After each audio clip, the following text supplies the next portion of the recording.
Hey Matt, how's it going? Good. How you doing? Not too bad. It's Jenna. You're stuck with me tonight. Sorry. Cool. No, Or it's all you're good.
2 minutes to live, 2 minutes.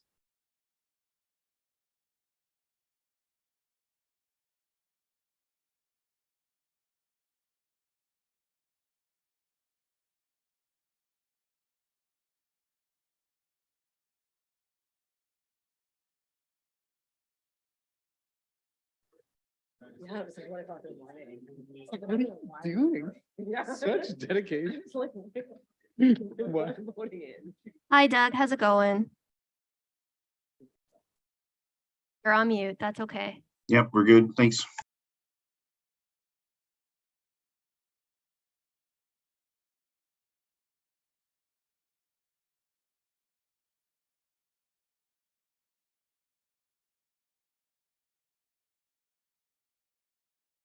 One minute to live, 1 minute.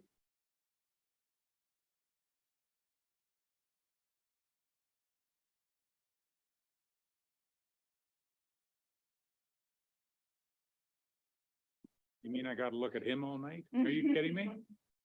I could change it if you want.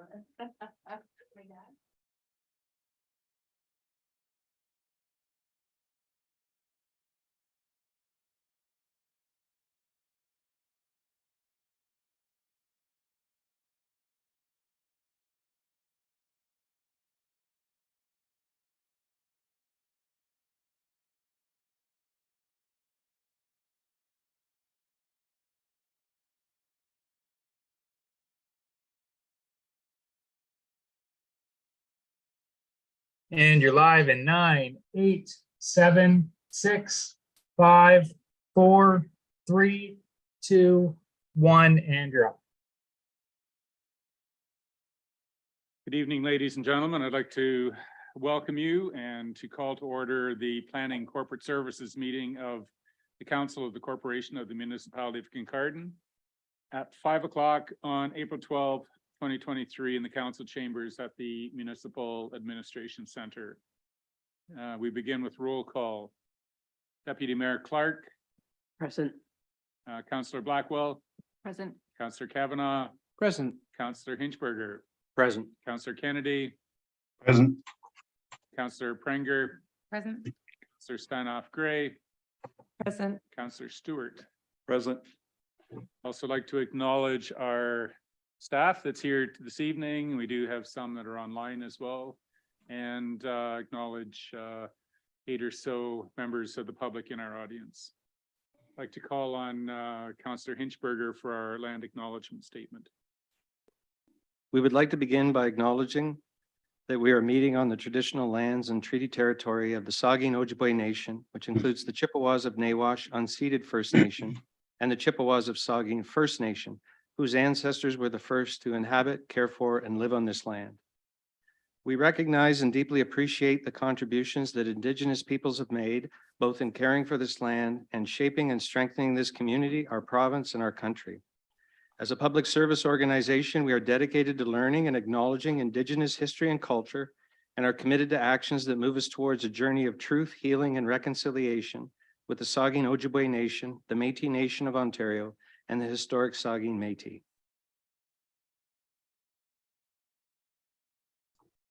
Before we get too far into the agenda, and I appreciate Councillor Stewart's email to this regard through the week, we have a significantly enormous agenda this evening.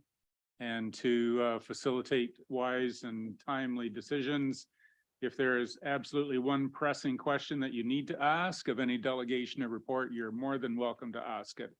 Second question might be a little more hesitant because even according to our procedural bylaw, you get one question. So just to acknowledge that I'm not trying to be rude. I'm trying to get through the work of our council for this evening. Having said that, are there any additions you'd like to add to the agenda or deletions or amendments? Disclosure of pecuniary interest or the general nature thereof, either now or as it arises through the meeting. Councillor Hinchberger, please. Thank you, Mayor, through you. I have a pecuniary interest with respect to agenda item 7.3 under consideration of bylaws. I operate a business as a sole proprietorship, and I perform energy industry related technical work under contract for Morrison International from time to time. Thank you. All right, we enter our public meetings. Clerk, please, moving into the Committee of Adjustment. Moved by Andrea Clark, seconded by Roy Kavanaugh, that council move into Committee of Adjustment and upon completion, return to council. Any discussion? All in favor? That's carried. So I'd like to call the Committee of Adjustment to order at 5:03 on April 12th. Roll call remains the same. Once again, if there's a pecuniary interest now or as it arises through the meeting, please alert the clerk. Adoption of minutes. Clerk, please. Moved by Amanda Steinhoff Gray, seconded by Doug Kennedy, that the minutes of the Committee of Adjustment meeting of March 13th, 2023 be adopted as printed. Is there any discussion? All in favor? That's carried. We have one minor variance application this evening. The applicant is Eric Fulkins, 216 Willow Road, and I'd ask Julie Steeper, please, to come forward to present the application. She's on Zoom. Good evening, Julie. Good evening. Thank you for having me.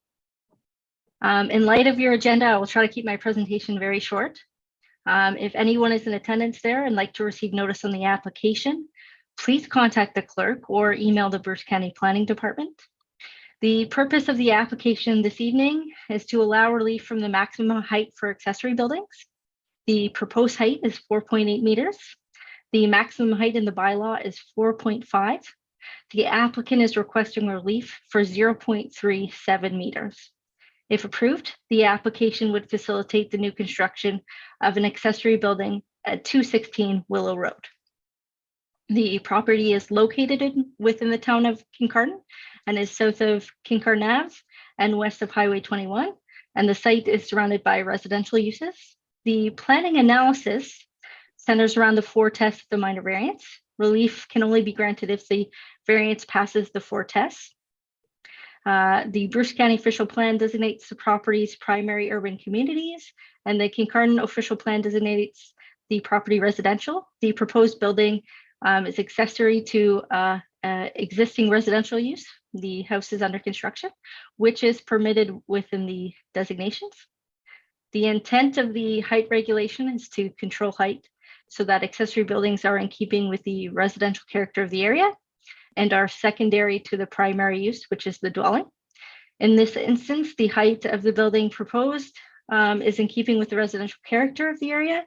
The accessory building height is lower in relation to the residence, and the variance maintains the intent and purpose of the zoning bylaw. The proposed variance will allow for the construction of an accessory building in a reasonable location and of scale that is appropriate in relation to the size and dimensions of the property. And the proposed development is consistent with surrounding land uses and would comply with all required setbacks, which represents an appropriate form of development for the land. It is not expected that permitting this variance will have impact on the character of the area or the adjacent property owners to use their property for permitted uses, and therefore the variance is considered minor in nature. No concerns were raised from agencies.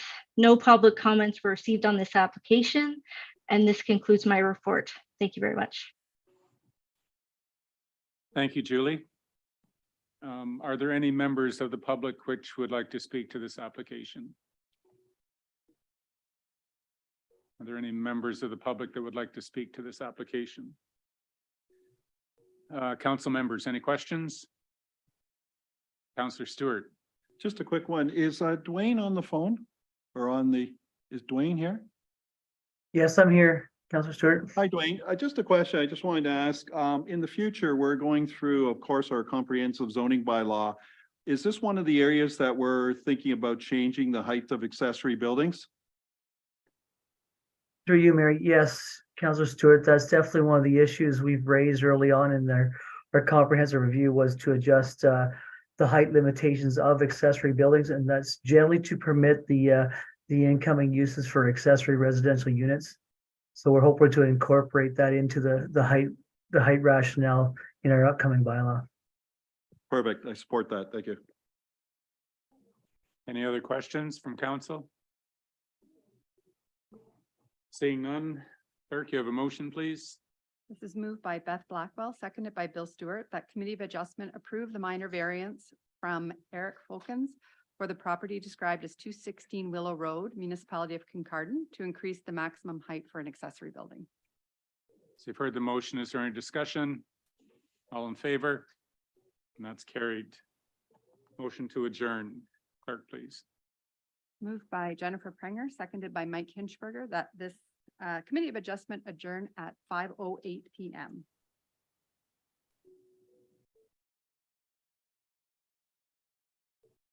You ready? Here we go. Oh, all in favor? Am I ready? That's a better question. Okay. Excellent. So now we have another public meeting. Clerk, please. Moved by Rory Kavanagh, seconded by Amanda Steinhoff Gray, that council move into the public meeting and upon completion, return to council. All in favor? And that's carried. All right, so I'd like to call the public meeting regarding some drainage issues and planning issues to order the council chambers at 5:09 in the Municipal Administration Center. Are there any additions, amendments, or deletions to or from the agenda? Seeing none, disclosure of pecuniary interest, once again. If you have it to announce it either as it arises or now would be advisable. And we're moving into the Drainage Act public meeting. I'd like to call upon our engineer from BM Ross or from RJ Burnside and Associates, Caitlin Ferguson. It's all right, Jeremy. You're safe for another week.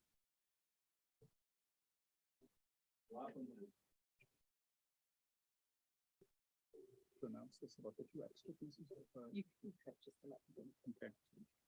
So before Caitlin and Jeremy begin the report, just note that we did receive two pieces of correspondence in support of the municipal drain 21. I think you were circulated them in addition to the one attached to the agenda package. Caitlin and Jeremy, please. Thank you, Mayor Craig. I'm going to provide a summary of our downstream investigation of the Beaver Dam concern raised at the last meeting. So if we could, will this work on that PDF? I can scroll. So if you could bring figure 1 up for the first drawing. Yeah, right there. That's good.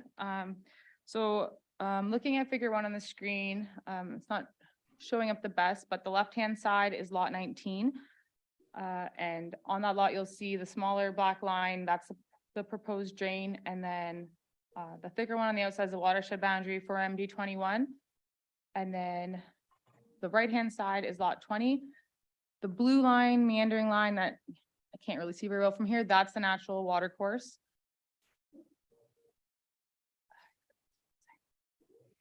Okay, you can see it. Okay. Okay, perfect. And where that black arrowhead meets that blue line, that's where the proposed drain outlets into the natural water course. So on, I can't see the labels, but maybe you can. There's 2 labels on there, one that shows the extent of our investigation. On March 22nd, we walked the natural water course for approximately 600 meters downstream of the outlet and 200 meters upstream of the outlet to investigate the beaver dams.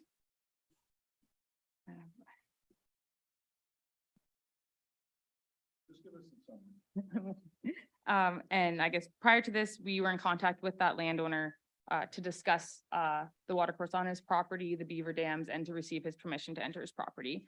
So the letter contains a bunch of observations. I'm just going to touch on a couple of them. Several beaver dams, one active and the others previously removed, were observed in the natural water course on lot 20, downstream of the MD 21 outlet, and there was one beginning to form upstream of the outlet in that natural channel. There were 3 private tile outlets on lot 19 that were found and located under the water surface flowing through the natural water course. And overall, within the natural water course, water was flowing through the area even though dams were present. The other portion of our investigation included the overall watershed boundary for that natural water course downstream of MD 21. Oh, maybe my button does work. So on the next figure, that red kind of jagged line is the approximate boundary for that natural water course. It was determined using the Ontario Watershed Information Tool from the Ministry of Natural Resources and Forestry. The area was estimated at approximately 837 hectares, which is just over 4 times the watershed boundary for municipal drain number 21. So then based on these findings, it's our opinion that the natural water course in lot 20 is a sufficient outlet for the proposed drain. The beaver dams may be leading to some localized flooding within the woodlot and some restrictions on the tile outlets, but they are not currently a concern for the proposed drain. The flow of water observed through the area, even with the existing dams, indicates the natural water course is a sufficient outlet for MD 21. And then I just lastly would like to mention the recommendations provided for the lot 19 landowner. So 2 options were provided to address the issue. The first one being the landowner of lot 20 and or the neighboring landowners could work together to clear and remove the beavers in the dams. That is the usual first step when it's a natural water course on private property. If that's not feasible or if it's not successful, then the next step would be for one or more of the landowners to sign a new petition for drainage works to request for a new municipal drain for maintaining those beaver dams. It's our opinion that the new appointment and subsequent report would be required separate from the MD 21 report that's currently being considered. And are there any questions regarding the report or the additional information provided? Thank you. Thank you, Caitlin. Once again, I'd like to remind both councillors and members present that this council is not dealing with any assessment values this evening. It's nothing to do with those. We are here to discuss the engineering aspects of the drain. The Court of Revision, which deals with assessment, will be distributing notices to all the participating landowners at a future date, depending on the outcome of this council meeting, at which point they can discuss their assessment values then. Are there any property owners present in the public hall that would like to speak to any of the engineering aspects of this drain, please? Ms. Michi, just come to the podium, please. State your name just for the record, and you have. Thank you. Thank you. Thank you, Mayor Craig and Council. My name is Nancy Mickey, and I'm the agent for the Porsche property, Lot 19, Concession 8. I want to thank you for allowing me to speak, Mayor Craig, and we appreciate the fact that the council asked for a review from the previous meeting and a subsequent report concerning the beaver dams for municipal drain number 21. We understand the supplementary report provided by RJ Burnside and the fact that the report addresses the original request for drainage improvement. And also, we wish you to know we have no intention of holding up the process. As we are aware, the property owners, they want their drainage, and I'm sure they need that drainage as well. However, I have been talking to the landowner of lot 20 and the management of lot 19, and we do not agree that lot 19 and 20 should be responsible for the continual maintenance of the beaver dams, as beaver dams could block the water flow for the entire drain. And so I believe that there could be upstream landowners that have some concerns as well. Therefore, should the council proceed with the current report, the management of the Porsche property and the owner of lot 20 have advised me that they will be submitting a petition for a new drain, which will give the municipality the authority to maintain and be responsible for the maintenance of the beaver dams and beavers, and that may obstruct the water flow in the drainage area. I understand that the signatures of the two properties, lot 19 and 20, will be sufficient to support a valid petition. So we thank you for your cooperation.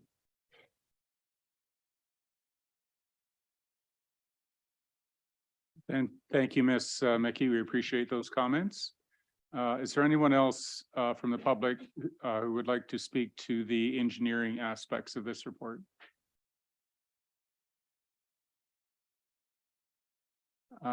Jeremy or Caitlin, could you respond to the requirements or the implications of Ms. Mickey's report, please? About the validity of that request that beaver dams be part of the maintenance of the drain, please. Yes, Mayor Craig.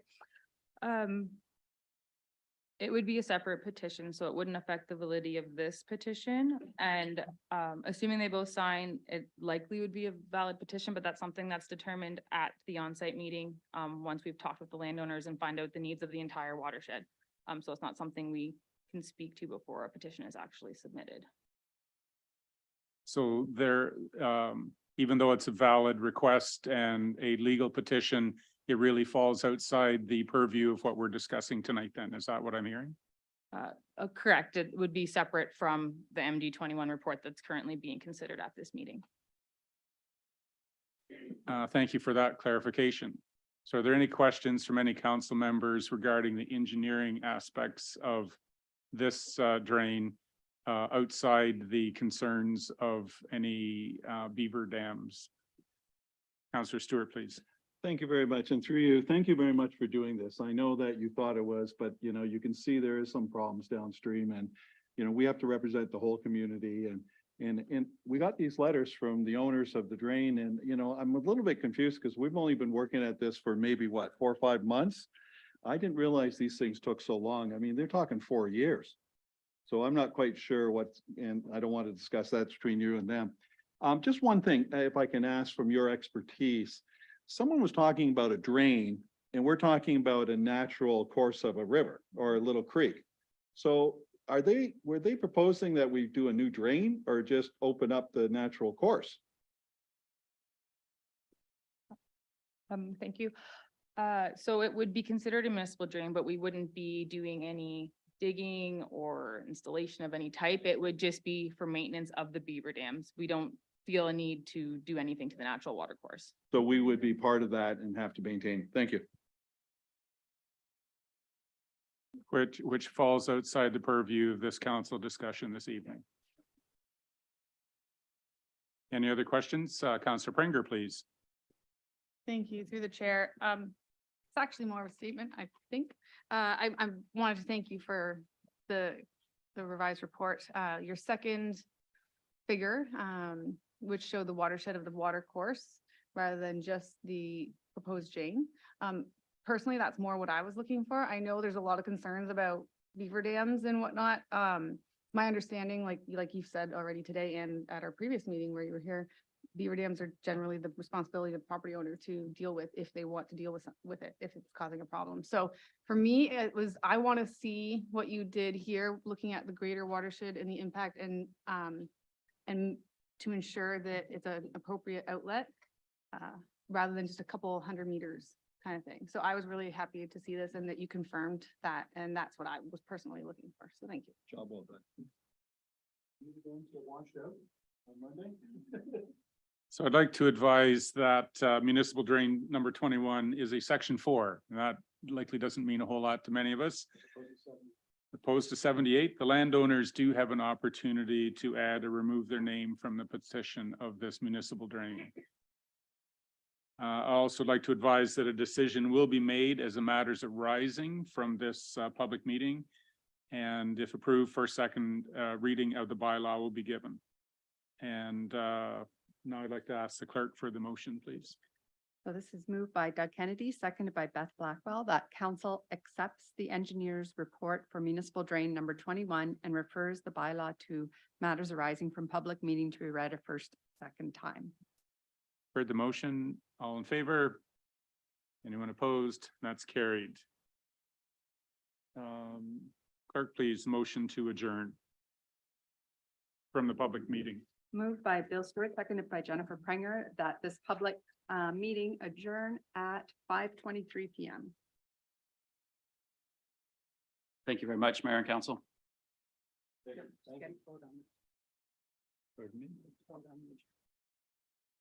All in favor of adjourning from public meeting?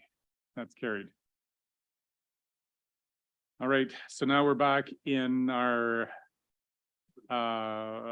planning meeting. And at this point, we have municipal drain 21 bylaw. Clerk, please. Moved by Mike Hinchberger, seconded by Andrea Clark, that the municipal drain 21 bylaw be deemed to be read a first and second time, numbered as bylaw 2023-050. All in favor? It's carried. And as a result of our passing that, we now have to implement a court of revision. So I'd ask the clerk to read that motion, please. This is going to be moved by Doug Kennedy, seconded by Beth Blackwell, that Mayor Craig, Councillor Hinchberger, and Councillor Steinoff Gray be appointed as members of the Court of Revision for Municipal Drain 21. And further, that Councillor Steinoff Gray be appointed as chairperson of the Court of Revision for Municipal Drain 21. Councillor Steinoff Gray has been exhibiting great leadership skills as the chair of the Court of Revision. So is there any more discussion about that? All in favor? And that's carried. All right, consideration of motions, Accessibility Advisory Committee motion regarding Saugeen Mobility.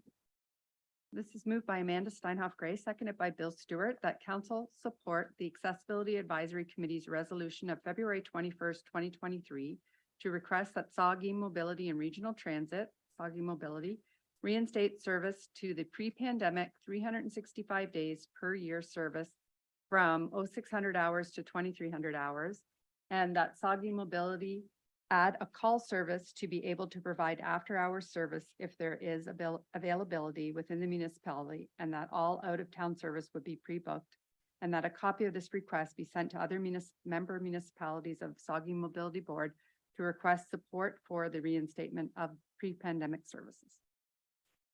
So you've heard the motion. Is there any discussion? Councillor Stewart? Yes, just a couple of questions. Why wasn't this sort of brought up during our budget time? Because I assume this is going to cost some sort of type of money if we went from 1 hour to the other hours. And does this really need 100% approval from all the members? Thank you.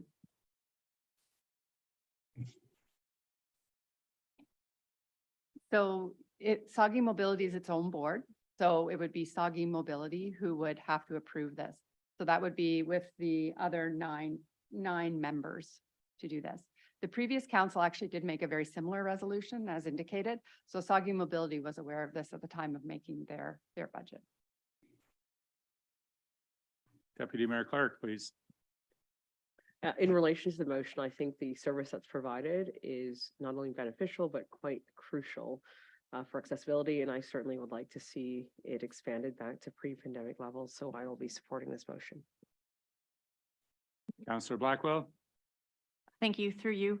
I think that all of us can kind of think back to the early days of the pandemic and how challenging it felt to be restricted and unable to see people that we love and spend time with them.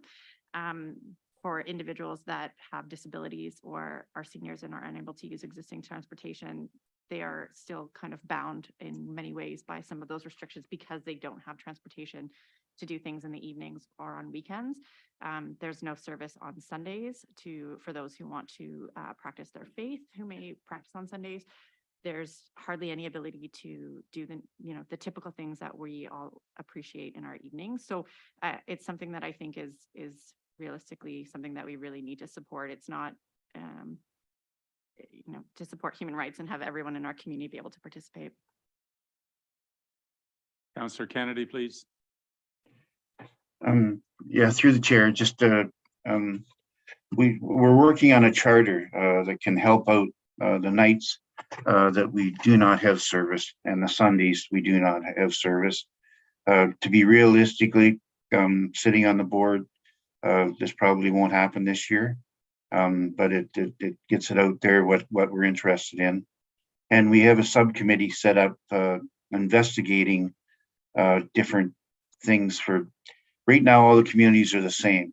And I'm on that subcommittee, and we're looking at communities that want a full service and do not want a full service. Right now, all 10 or 11 municipalities get the same service, but we're reviewing that policy right now, and hopefully in the next few months we'll bring a report back to council to expand on that. Like every other motion, when it's dealing with money, if they approve it, there's not, the right thing to do is not to back up and say, well, we can't afford that. Doesn't matter what the number says, when they come back and say, this is what it's going to cost, and you've passed that. So I'm just as Councillor Stewart commented, there's dollars and cents of connected to everything we do. So we have a motion here on the floor. All in favor of supporting it? Opposed? And that's carried. Consideration of bylaws, concession 11 road widening bylaw. Clerk, please. Moved by Jennifer Pregner, seconded by Mike Hinchberger, that the concession 11 road widening bylaw be deemed to be read a first, second, and third time, finally passed, numbered as bylaw 2023-051. And I would look to our director. Is there any comments you'd like to make on this bylaw, Mr. Weiser? Thank you, through you, Mayor Craig.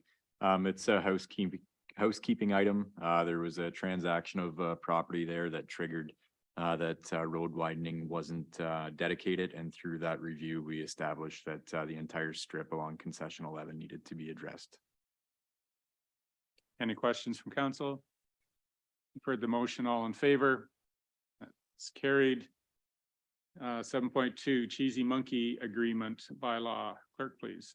Moved by Andrea Clark, seconded by Rory Kavanaugh, that the Cheesy Monkey Agreement 2023 bylaw be deemed to be read a first, second, and third time, finally passed and numbered as bylaw 2023-052. Any discussion? All in favor? Councillor Stewart. One discussion, because it's a big lot over there at the, the airport. Is there other facilities? Could, like, we have 2 or 3 sort of type of refreshment stands or whatever you want to call them? Clerk, you have, Adam, I'm sorry. Oh, it's okay. Thank you, through you, Mayor Craig.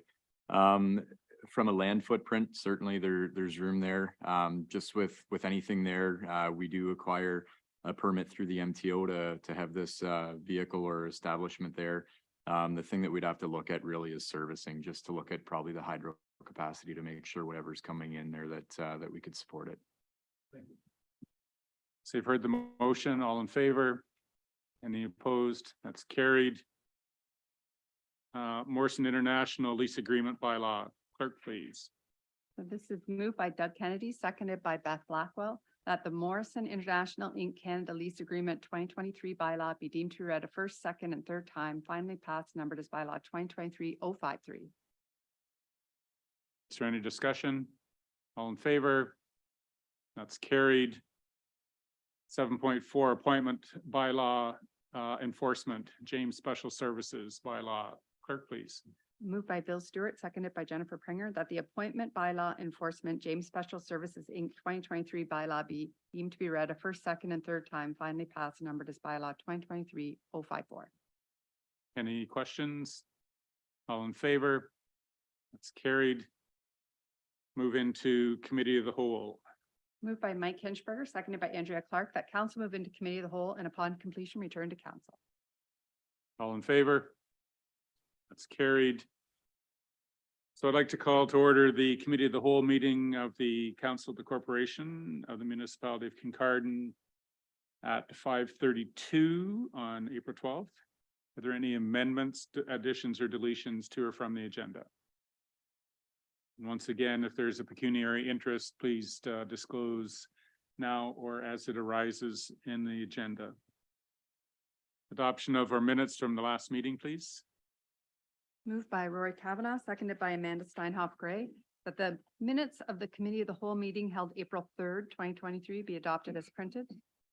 All in favor? That's carried. Delegations. This evening, we have Jennifer Stevens with us. as we continue our orientation regarding external partners. Welcome, Jennifer. Please come on up to the microphone.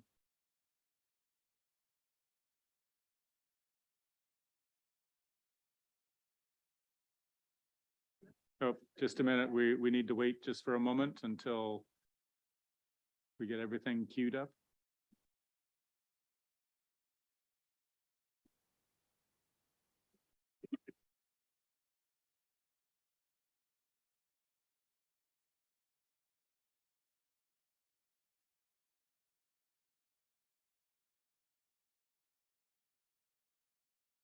Okay, thank you very much. Thank you very much, Mayor Craig. And it's a pleasure to speak in front of council tonight. I am here to introduce you to Saugeen Valley Conservation Authority. And I'd like to begin by there we go, introducing you to Ontario's conservation authorities.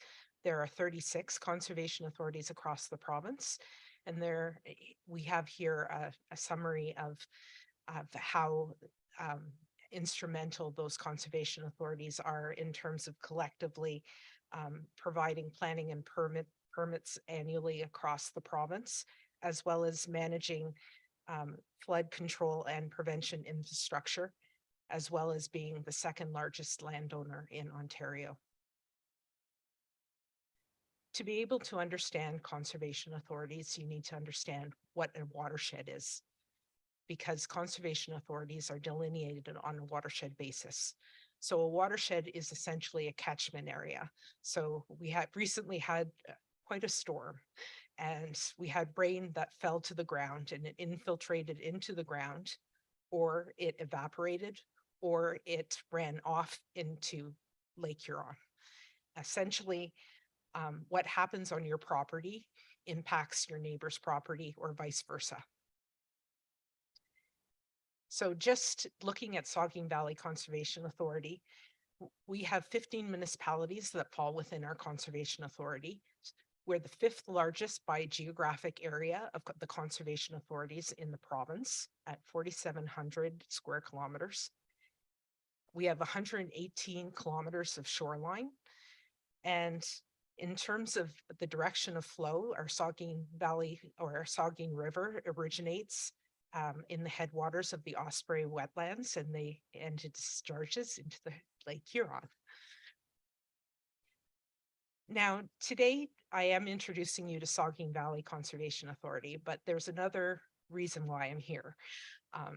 There have been a number of changes to the Conservation Authorities Act and a number of regulations that have been released by the province in the last 2.5 years.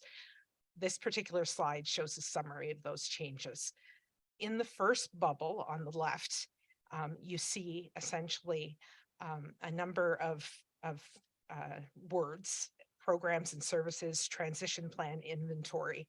Essentially, the province has delivered a regulation that says that all conservation authorities shall carry out mandatory programs and services, and they shall identify those mandatory programs and services to all of their municipalities, and they shall also identify all of their non-mandatory programs and services to their municipalities. And they shall enter into agreements with all of their municipalities for all of their non-mandatory programs and services. So I would like to explain to you today our mandatory programs and services and those programs and services that are not mandatory, and allow you to understand that I will be back in front of you either in a council report or in a presentation to present to you an agreement that I would like to enter into with the municipality of Kincardine to carry out our non-mandatory programs and services for the sake of our watershed. And just for the sake of full disclosure, the non-mandatory programs and services at our conservation authority essentially amount to $200,000 of our $6 billion budget. So it's fairly small. We've had direction from our board of directors that we are to focus on our mandatory programs and services. So in terms of our mandatory programs and services, we focus on our flood, erosion, and control prevention. So we have what are called non-structural approaches, which is keeping people away from water. And we have regulation of development in the floodplain, which is environmental planning and regulation. We have our flood forecasting and warning program.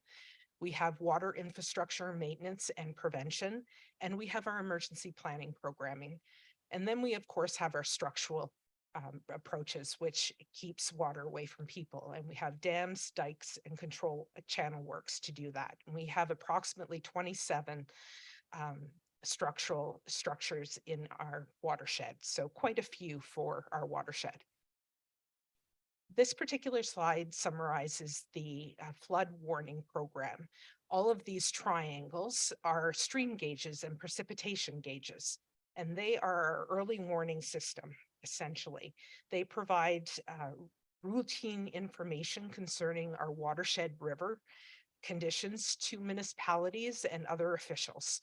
But like last week, it's a rapid advanced warning system that allows us to let everybody know that rain is coming and that our water levels are rising, and we need to be prepared for people who are in the way of floodwaters, and their properties are in the way of floodwaters, and we want people to be prepared. And we do that using flood warning messaging. And this flood warning messaging is consistent across the province. We have watershed condition statements that are released. They are yellow, and they can also be water safety statements, which basically is a heads up. Water levels are rising, snow is melting, stay away from the banks. Then we have orange, which is essentially flood watch messaging, which gives a heads up that there is a potential for generalized flooding events. So we are currently in a flood warning or flood watch, pardon me. And then we have a flood warning message, which are issued when flooding is actually occurring, which we issued last week for the first time in about a year.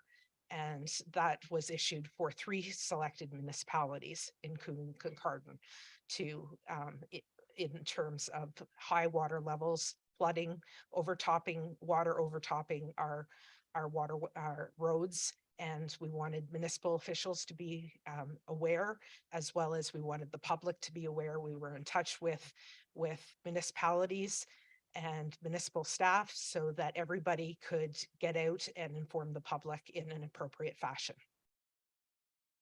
We also have the Environmental Planning and Regulations Department, and that department has two important roles.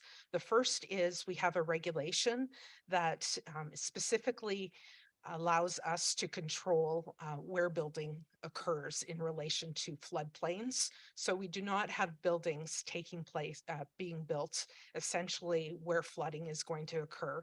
We do not have buildings being built in dynamic beaches close to Lake Huron. We do not have the alteration of our waterways.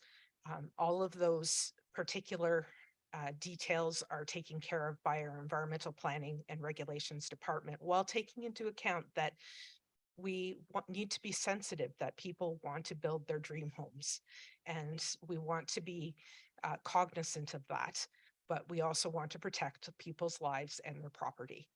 And we also have the responsibility from the province to put in place protections for natural hazards, which are flooding and erosions.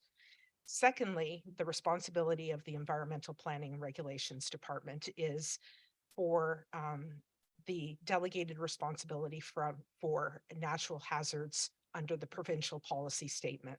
So that means that they review, my staff review various official plans and zoning bylaws to make sure that various policies are consistent with the policies of the provincial policy statement as they relate to natural hazards.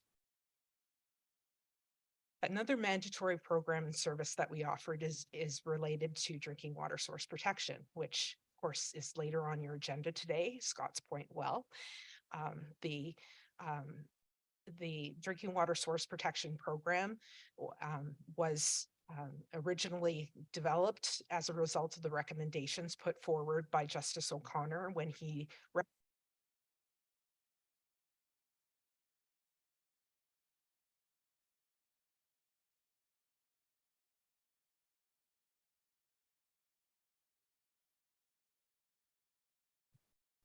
Thank you. The best way to protect drinking water is at its source. That means protect your surface water, protect your groundwater, and you'll be protecting your drinking water. So the conservation authorities are also source protection authorities. You fall within the Saugeen Valley Source Protection Area. And the Source Protection Authority is also the board of directors for the Saugeen Valley Conservation Authority. So we take source protection as the first line of defense in protecting our drinking water, and we help implement the Drinking Water Source Protection Program. Another important mandatory program that we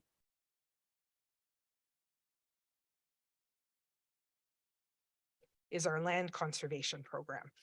It is when you go out to Stony Island Conservation Area, that is one of our conservation areas.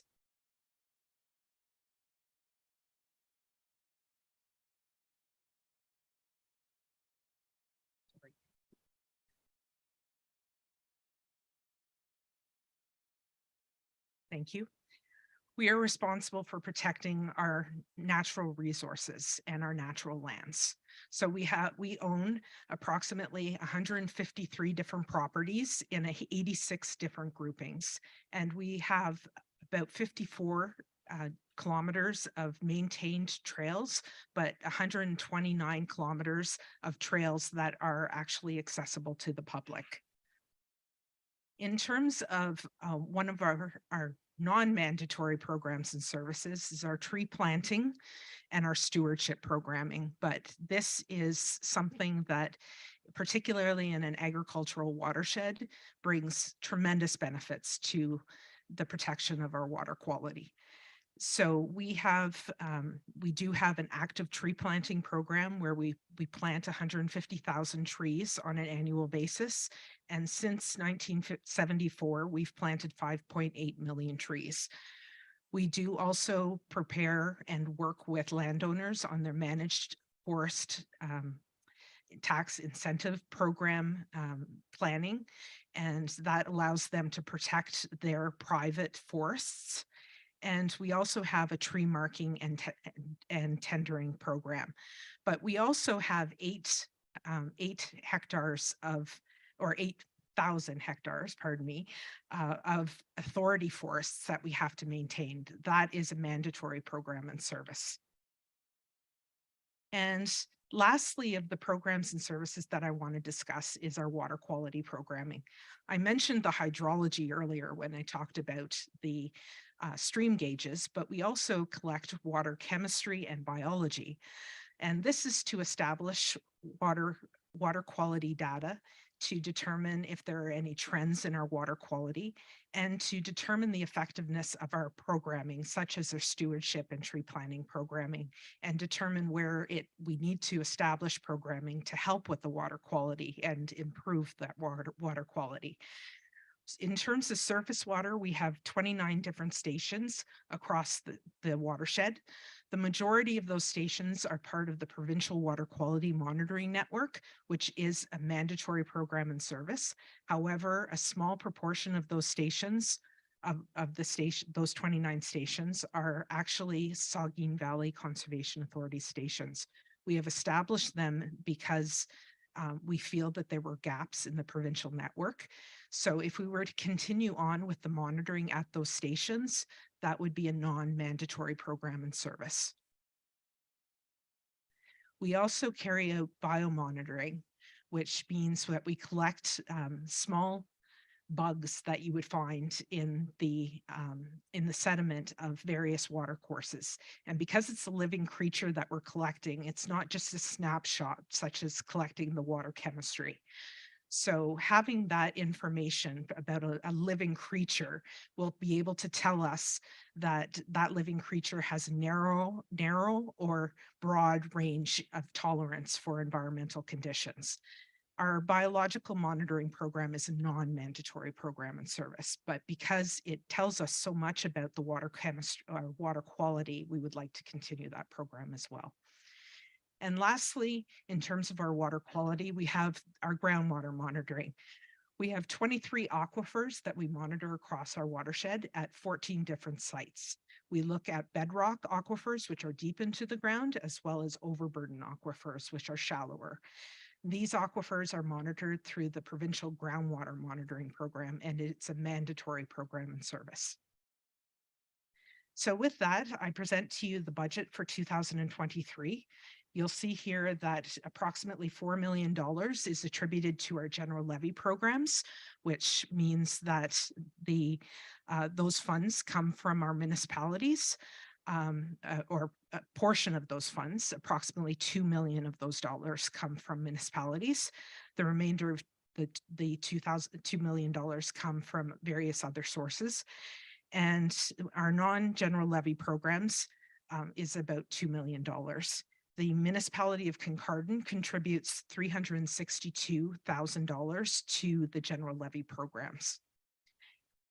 So on this last slide that I present, I am providing you with the summary of these mandatory versus non-mandatory categories of programs and services. And you'll note that there are 3 different categories, and the third category is the categories that I've been referring to today, the programs and services that a conservation authority determines are advisable to provide in its jurisdiction.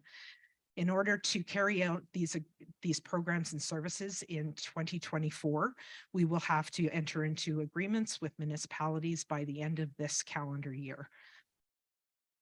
And with that, I thank you for your time, and it's been a pleasure. Ms. Stevens, thank you very much for coming this evening to bring us an overview of the important and valuable work that Saugeen Valley Conservation Authority does. Thank you. I acknowledge our 2 Saugeen Valley representatives, Councillor Prenger and Councillor Stewart. And I saw your hand go up, Councillor Prenger. You had a question, did you? No, you have to go second. Comments, Councillor Prenger? You good? Okay. Councillor Stewart. Yes, a comment and a question. First of all, I want to acknowledge great presentation, Jennifer. Thank you. And I want to acknowledge Jennifer and Adam over there, the director. Monday, we really had an extraordinary event. And both you and your staffs, both staffs did outstanding. Nobody was hurt or anything. We had a little bit of flooding, but both of you, and I hope you bring it back to your staff, outstanding performance. And you guys had to do a lot of overtime and everything else, keep the dams going and but we survived. That was a lot of water very quickly. The other question is, I think it'd be interesting, Jennifer, to explain that just how much public funding, government funding actually goes into the conservation area. At one time, this was 100% funded. It came across from Hurricane Hazel, and these whole groups were all formed. It was 100% funding. How much funding actually comes from the provincial government now? Of the $6 million of the $6 million budget that we have, $84,000 comes from the province. Pretty scary. Thank you.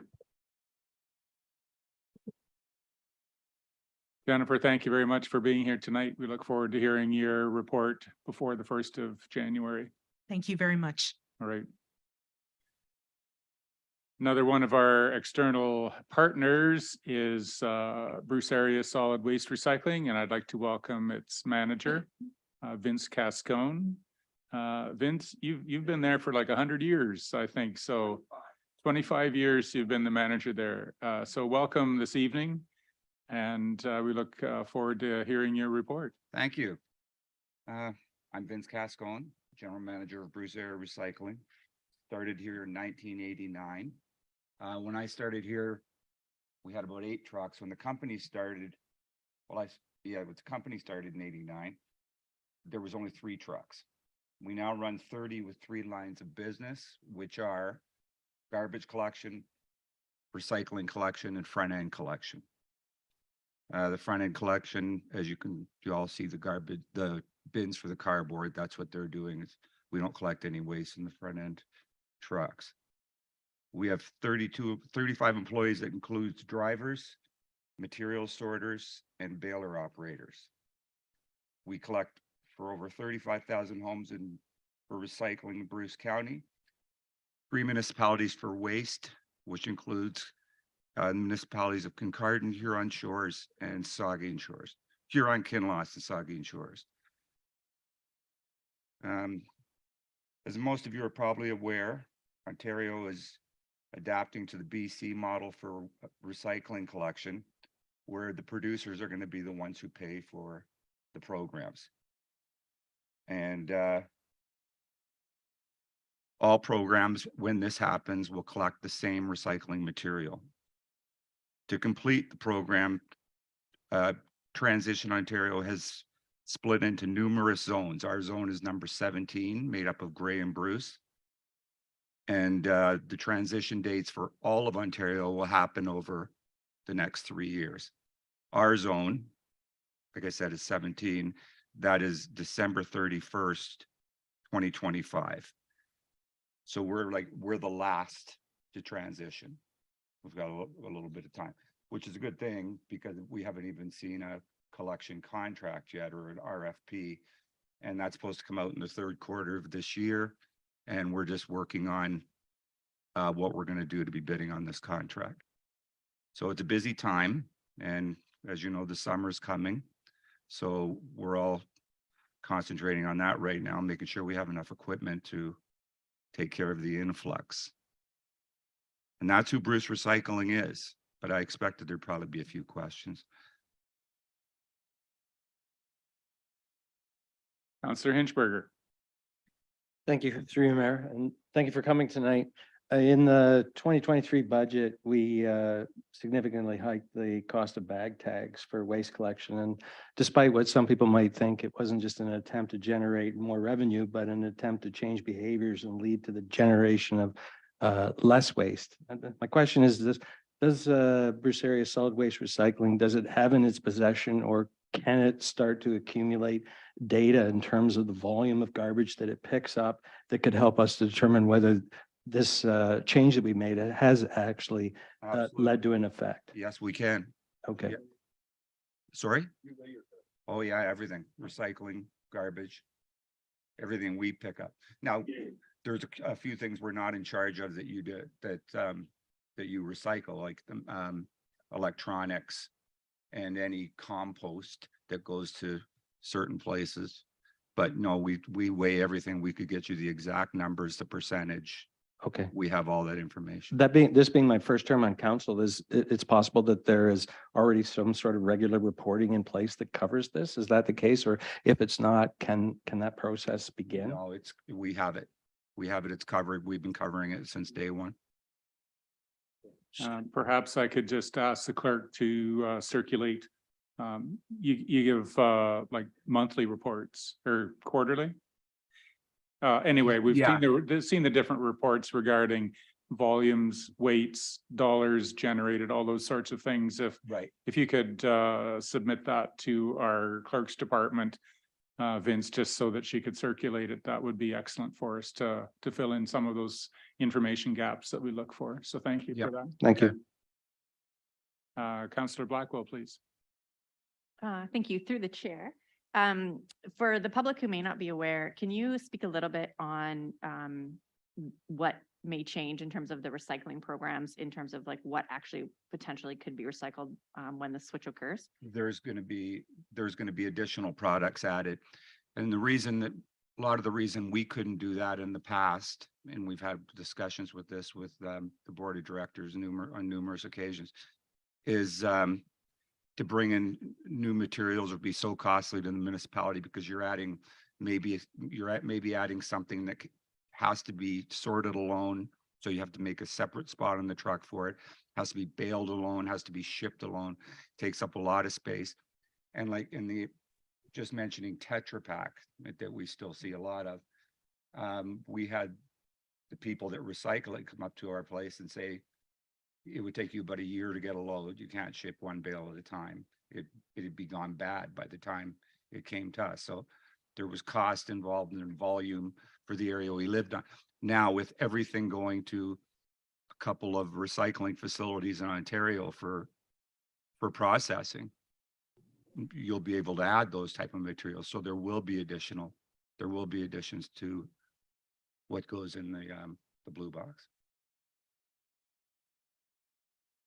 Counselor Stewart, please.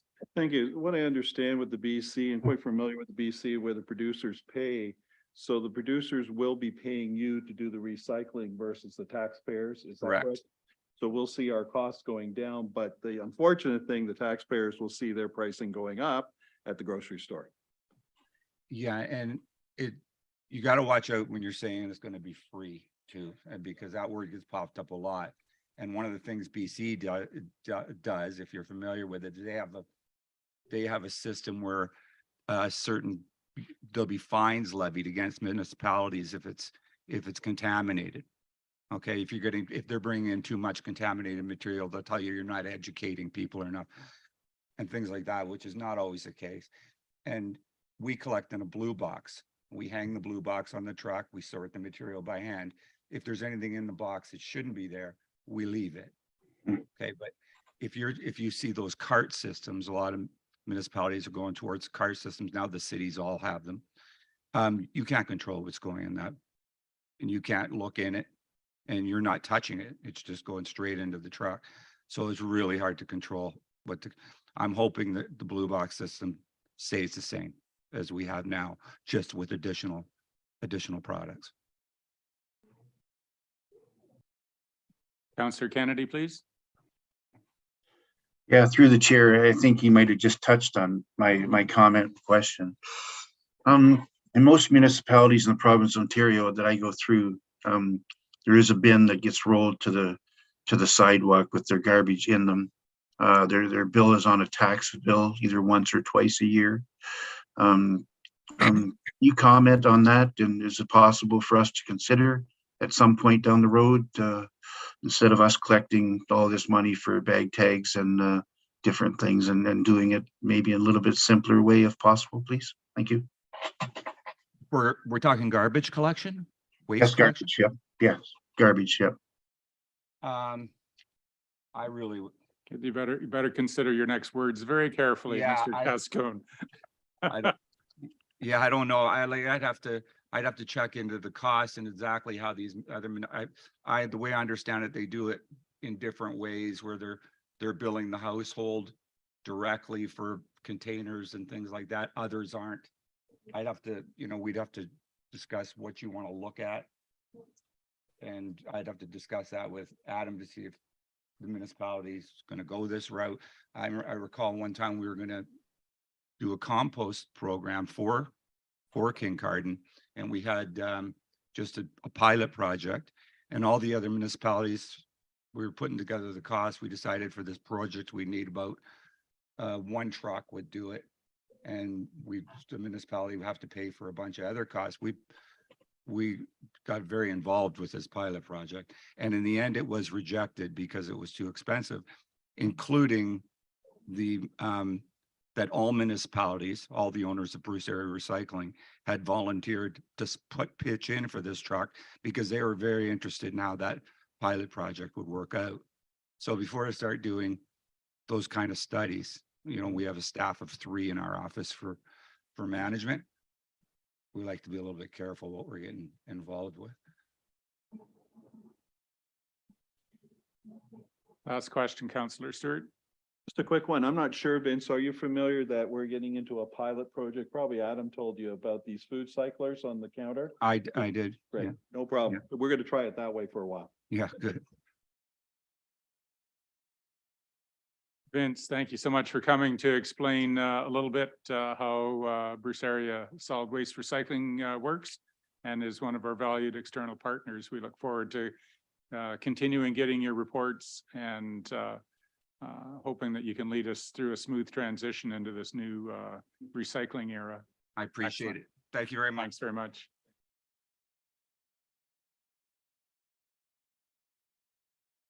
Okay. All right, moving into the report section here from Infrastructure and Development. There is the Mystic Cove Gate discussion. I'd have the clerk read the motion, please. This is moved by Beth Blackwell, seconded by Bill Stewart, that committee of the whole recommend that council direct staff to hold a public meeting to hear community feedback on the potential opening / removal of the Mystic Cove Gate. And we welcome our Director of Infrastructure and Development, Adam Weiser. Welcome. Would you like to fill us in on this report, please? Thank you, Mayor Craig. The report, the premise of this is coming from a few angles. We've had members of the public or the community that have interest in seeing the gate operated in a different context.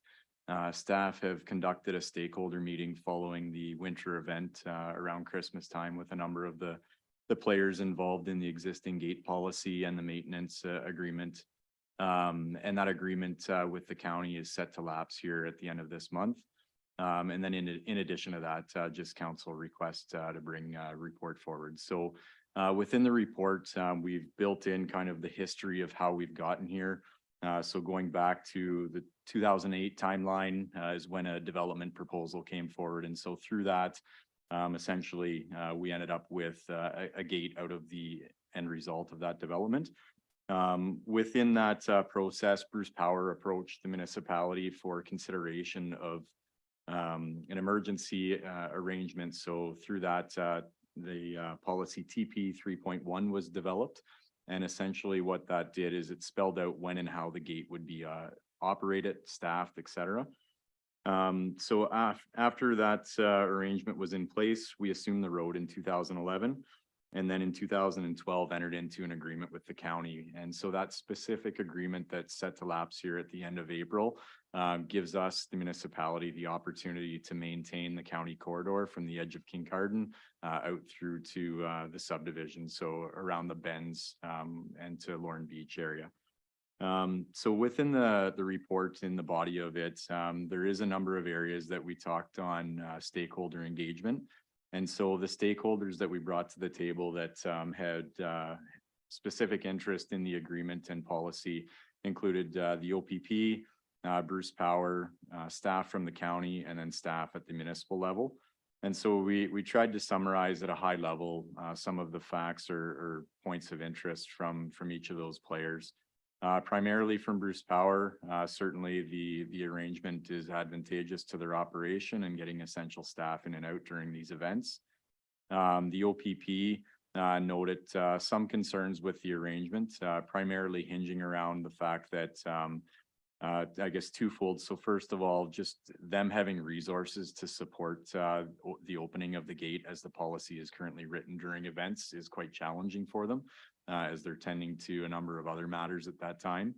The other piece is that they strongly encouraged us that if we're going to consider a corridor open for some, it should be open for all, or it should be considered closed in the same fashion. The county itself is still comfortable with the existing agreement and, generally speaking, the terms within that, and was comfortable still continuing. And then just from the municipal side, some historical context. So when the original road connection was discussed, some of the concerns were framed around Victoria Street, the narrowness of that corridor, the sight lines and the windiness of that, I'll call it, a cottage road in a sense. And one of the other pieces is that if there was large volumes of traffic, that essentially the emergency access component would seem somewhat nullified.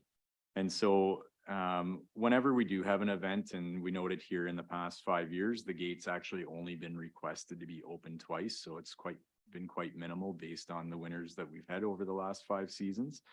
Our staff and resources obviously have to be reallocated from maintaining any of our corridors if they are to maintain the county road, and then also to get down to the gate safely and back to the community. So they're driving in, in those challenging conditions too. And we did note here that there has been some mischief in relation to the gate and with that lock cut over time. One of the things that I didn't put in here, but I thought it would be beneficial to note for council, during the reconstruction of Bruce Road 15 last year, we actually ended up using this corridor for means of egress for the community of Inverhuron. When we were working through the Victoria Street intersection, there was no way for us to maintain people that were along Lake Street and to the south along Victoria to get them back out Bruce Road 15. So during that time, we actually didn't have any issues from the public. Things went relatively successful from our perspective, just to give you a glimpse of that. So in summary, we're suggesting to council to consider having a bit of a public open house here, as opposed to just asking council on a whim to make a decision here this evening without having that public context around something that has been debated many, many times. And through that, we can come back to council with whatever that feedback is. But you will note in the report that staff's suggestion at this point is that, you know, based on insurers' comments, the stakeholders' feedback, the fact that Bruce Power is struggling even to have busing, which is part of the arrangement to have people bust in and out of the site during these events, that we should consider abolishing or rescinding the existing policy and agreement that's in place. And then potentially even going as far as moving the gate or removing the gate and leaving that as an open through road going forward.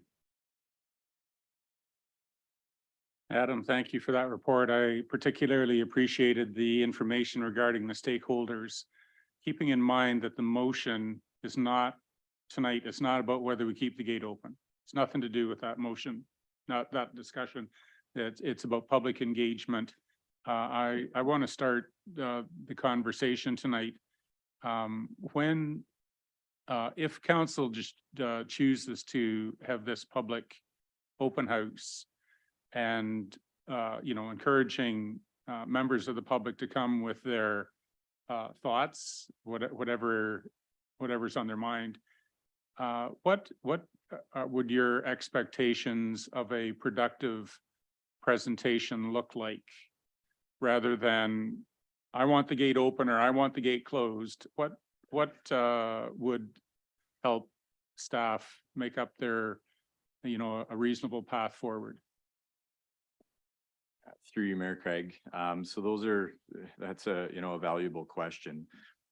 Certainly from my end, one of the things that I think is beneficial in that setting is, you know, simply in a sense, almost summarizing what I have here tonight and maybe a little further context so people understand why the gate was there, how it should or is functioning, and some challenges around that. But in terms of their feedback, one of the things that I did talk to the CAO, to Jill, about is that, you know, we have to really put our hats on to think about how we would manage that setting, because at the end of the day, I want it to be informative where people are bringing points of value and interest forward, as opposed to just simply saying yes or no, or being upset in either context. So I haven't had that firm discussion with Jill yet, but that's something that we're aware that we need to figure out what the appropriate framework is. Councillor Blackwell and then Councillor Hinchberger, please. Thank you. Through you, I want to walk a delicate path here because my husband does work for Bruce Power, so I recognize that a vote on the actual agreement could be a potential conflict of interest for me. But this vote is specifically on public feedback, and I think as a public road, the stakeholders that were not yet consulted as part of this kind of were the public. So I think it's important to hear from that. I don't know that. Like, are you requiring a public meeting, or do you want to just do public consultation, like through things like our Bagna Table forum and things like that? Through you, Mayor Craig. So this is where I would probably lean on somebody such as Lori and her team, just to give us some advice in terms of what they think may be beneficial from experience that she's maybe done, whether it be here or in her former life at the region. You know, certainly doing that public engagement aspect, I think probably could be as beneficial as anything, and really give us some, you know, some value feedback. Councillor Hinchberger, please.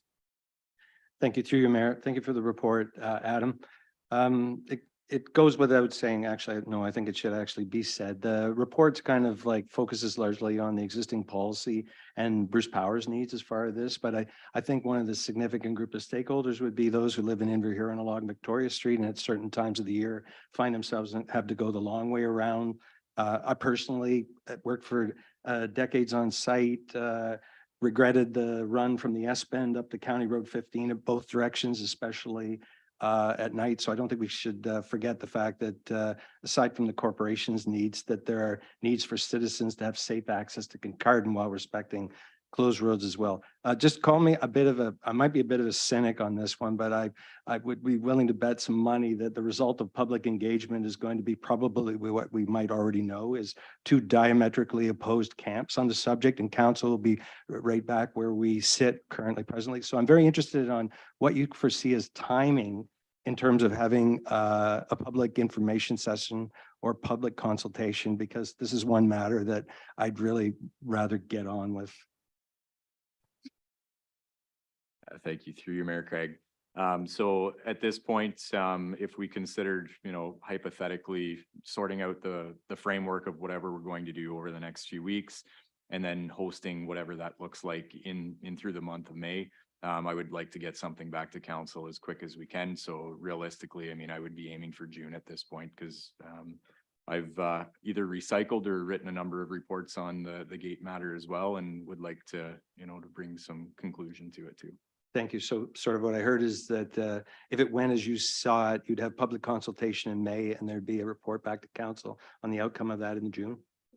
Okay, thank you. That's correct. Councillor Stewart, please. Thank you. Through you, Mayor. Thanks, Adam. I think you and I have been through this once every term for sure. I would try to instruct you to define, I agree with what my fellow councillor was saying, that you're going to get opened all the time or closed all the time, or stay status quo. I think we need to add a couple more options, and it'd probably be a good idea for your staff to really think about the couple options too. And a couple options is we could actually open it during the time that we close a lot of the side roads, that November to April timeframe. I'm not saying this, or we only open it when we see that north side of 23 closed. It only gives us access. So what I'm trying to say is give the public 3 or 4 other options other than opening all the time and closing all the time, because you'll just get 2 opposing groups. So yes, if you could give those options, I think we could come across and then finally make a decision on this, because it is sort of changing, I noticed a little bit. So good luck. Councillor Steinhoff Gray, please. I agree with all the comments through you, Chair, of my fellow councillors. The one thing I would emphasize is, in addition to the public discussion, I think if we're going to do public discussion, we've seen some really good presentations brought forward by the public around this item. I hate to go back to the quarter revision earlier today, but having the ability for the public to submit those presentations and then ask questions so that we can garner fact from fiction and those sorts of things, I think would make it a more meaningful process. So allowing for those submissions and speaking points, as well as question period, so that we can solidify any of the kernels of truth that are being shown through those presentations. The other thing I'd just like to emphasize is, I know when we had that blizzard specifically, and there's been other issues with the S-bend, as somebody who's driven that last part of the B line many times, and I would never purposely deviate to go through this particular channel, but the drifting is unbelievable just in that one chunk of road that you could avoid if this was open. So I think in addition to the public forum, we should look at some of the safety reports too, just so we're considering all the aspects. That would just be my feedback. Thank you. Councillor Hinchberger. Thank you, through you, Mayor. It's a follow-up to Councillor Steinhoff Gray's line of thinking there. To the best of your knowledge, have there been any discussions with the county about improving the lighting on County Road 23, like north of the town of Kincardine up to County Road 15? Because lighting, visibility is the issue, and lighting strategically placed could help provide a bit of a guide for not only people who are driving, but our plows as well. So I'm going to interject there. That really doesn't deal with the issue of having a public consultation. All issues that are connected with the discussion in a broad sense, but this is to focus on, are we going to have a public meeting of some sort or other to engage the rest of the stakeholders? So any other questions for our director? We have a motion on the floor that we direct staff to hold a public meeting. We've heard the timeline. All in favor of that motion? Yes. Any opposed? That's carried. Thank you, Director. Request for concurrence on a shared tower. Clerk, will you read the motion, please?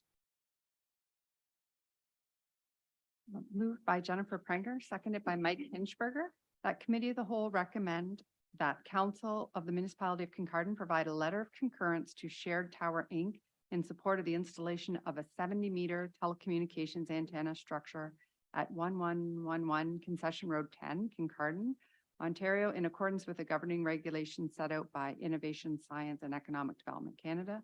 And further, that council is aware that the jurisdiction for approval of the noted facility rests strictly with ISED Canada, and that the municipality's role is one of a commenting body to ISED and the applicant.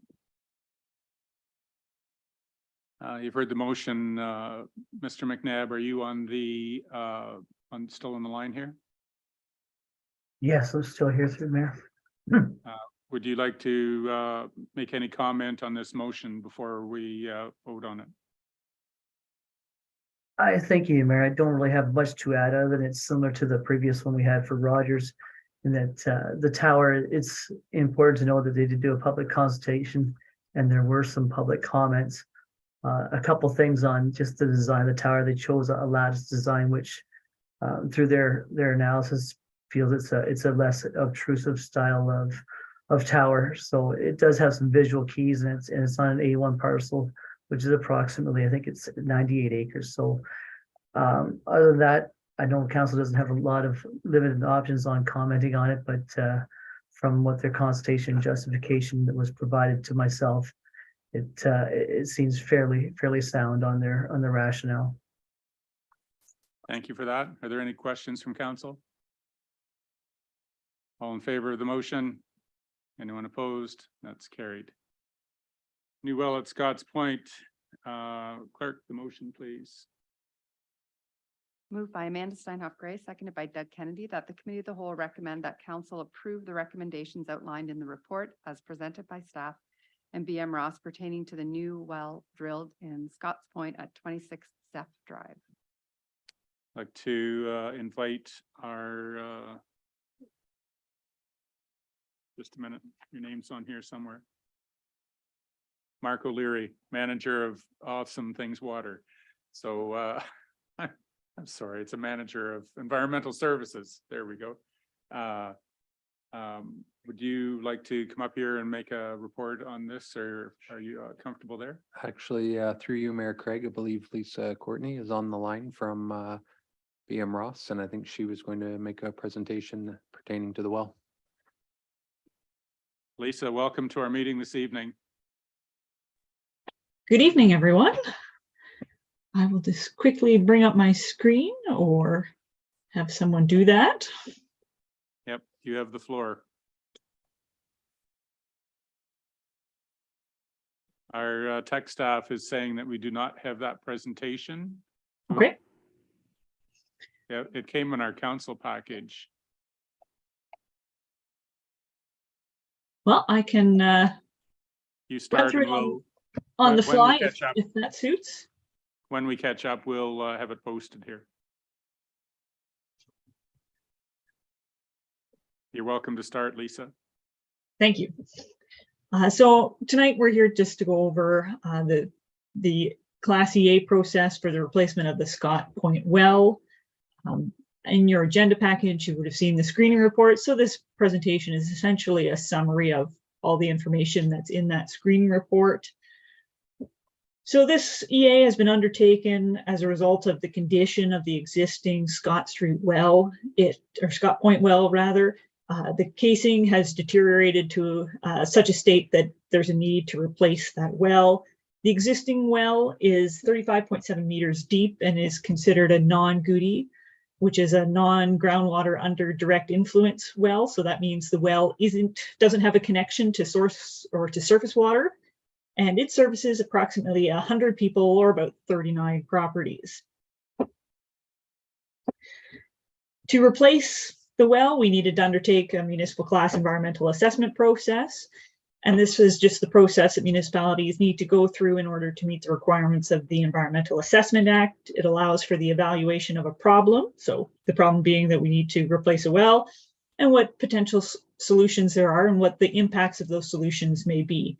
And we look at the impacts in terms of the natural environment, the social, economic environment, cultural factors, as well as the technical environment that we work in. So as a Schedule B type activity under the municipal class environmental assessment process, we need to complete phases 1 and 2 of the EA process. The first phase is the evaluation or the determination of what the problem is. In this case, we know from a video inspection of the well that the casing is deteriorating. The well is 50 years old. It's on a very small site, so there's very limited options in terms of what we can do at that site on that particular well. And we know that, we need to keep servicing folks with water, and that generally in this area, there's not a huge potential for future growth, but it is something we need to consider when we look at this. So our problem that we're looking at through this EA is that the casing of the existing Scotts Point well is deteriorating, and we need to consider either rehabilitation or replacement. So as part of the EA process, we do have to look at what alternative solutions there are to that problem. And we look at essentially everything in the kitchen sink to start and work our way through what's actually reasonable and practical to implement. So our alternatives for this identified problem are rehabilitating the existing well. As I've already alluded to, this is a little problematic just given the space constraints of the existing well site. The well itself has physical limitations on the condition of the casing. It's already 50 years old. So given that, we really didn't consider this to be a practical or feasible alternative that was worth considering in any more detail. The second alternative is a new well at a new site. So this would allow us to obtain a sufficient supply of water that might last potentially many years into the future. We want to look at somewhere we can connect to the existing distribution system. But we would need to consider implications under source water protection. As Jennifer spoke to earlier, that's an important factor that we need to consider, making sure we're protecting water at the source. And when we change well sites, there may be a potential to change the water quantity and the water quality. So that's something that we would look at further through the EA. So this is an alternative that we considered in greater detail. Another potential solution would be to connect to the Kincardine or Port Elgin systems. This would provide a known and sufficient supply source. However, it would require some extensive water main work. Inverhuron is about 7.5 kilometers away. And this would have significant economic impacts. So just based on that alone, we considered this not a practical or feasible solution. The last alternative we consider is the do nothing alternative. And this is our fallback and what we use to benchmark our other alternatives against. So it's always considered as part of the Class EA process. So alternatives 2, which was the new well, and 4, do nothing, were carried forward for future consideration. So in terms of potential sites for a new well, we have the existing Scott Point well, which is located on the corner of Red Pine Crescent. And then we have the existing treatment building site on 26 Zeph Drive, just a little further to the east. And considering we already have municipal infrastructure at this site, we felt it was a good spot to consider putting a new well. In terms of drilling a new well at the existing site, any drilling that would be done at that site potentially could impact the existing well, which would be problematic. We know there's an existing transmission main between the well and the treatment building. Ideally, if we could not have that transmission main or shorten it, we reduce the potential for breakage and service interruptions. One of the pros of the existing site is that water quality and quantity is relatively known, and we wouldn't really have to change any of the source water wellhead protection areas or anything like that. If we were to go with a new site, we could continue using the existing well while we got the new well into production. We would be able to reduce the length of that transmission main from the well to the treatment building. So we have reduced risk of breakage. We might have different water quantity and quality because we're moving to a different site, which we wouldn't know until we did a test well. And we would have to amend the source water protection plan. And there would be policies that might impact different residents than at the previous well site. So we looked at these sites and considered well 2 as the preferred test well site. So this is 26 F Drive, or where the treatment building is. It's already municipally owned. There's an existing connection point to the system. We've got good site access. It's wide open, relatively few constraints, and the area can continue to be used for a park and recreation activities once a well is placed there. So we did drill a test well at 26 Zeph Drive. The well was drilled to a depth of 73.2 meters with a 32 meter casing installed.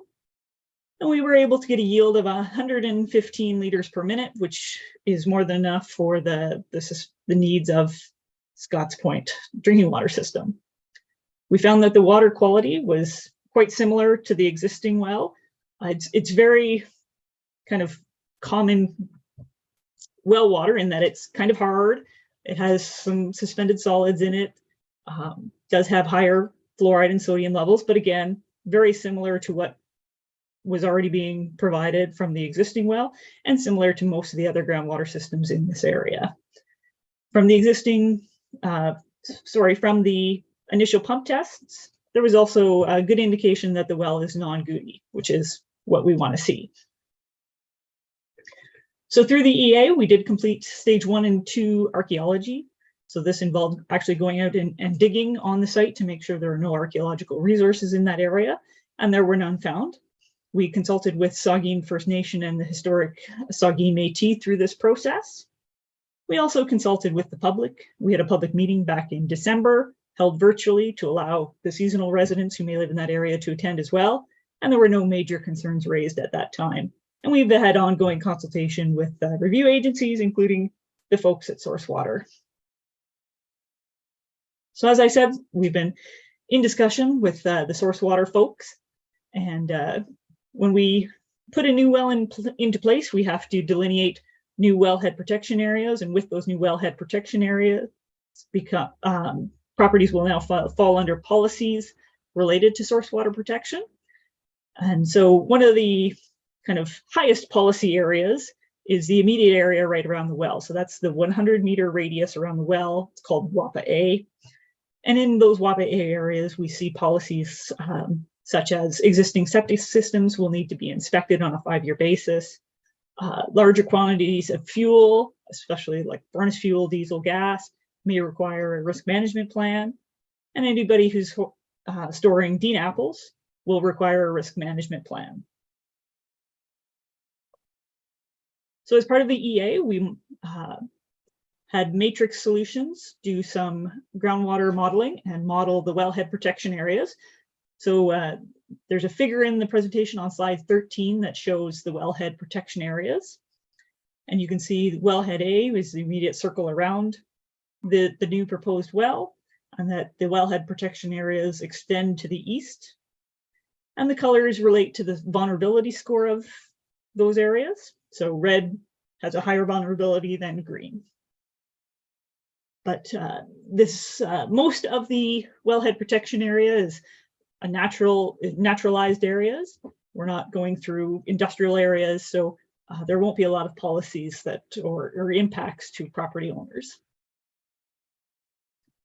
So the preferred solution identified through the EA process is construction of a new well at 26 F Drive to replace the existing well. If this solution is implemented, it would mean that the existing well would be decommissioned and the existing well house there would be demolished.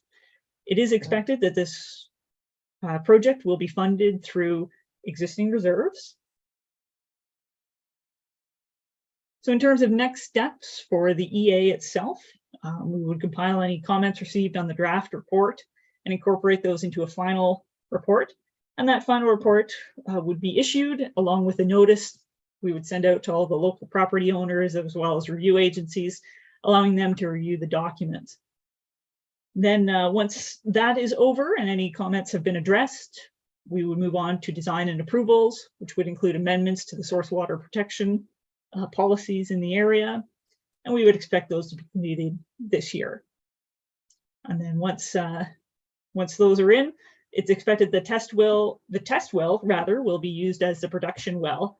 And once that well is in supplying the system, well one would be decommissioned. I'm happy to take any questions or comments. Thank you for that report, Lisa. Comprehensive. Mark, do you have anything that you would like to add to that report to round out any information?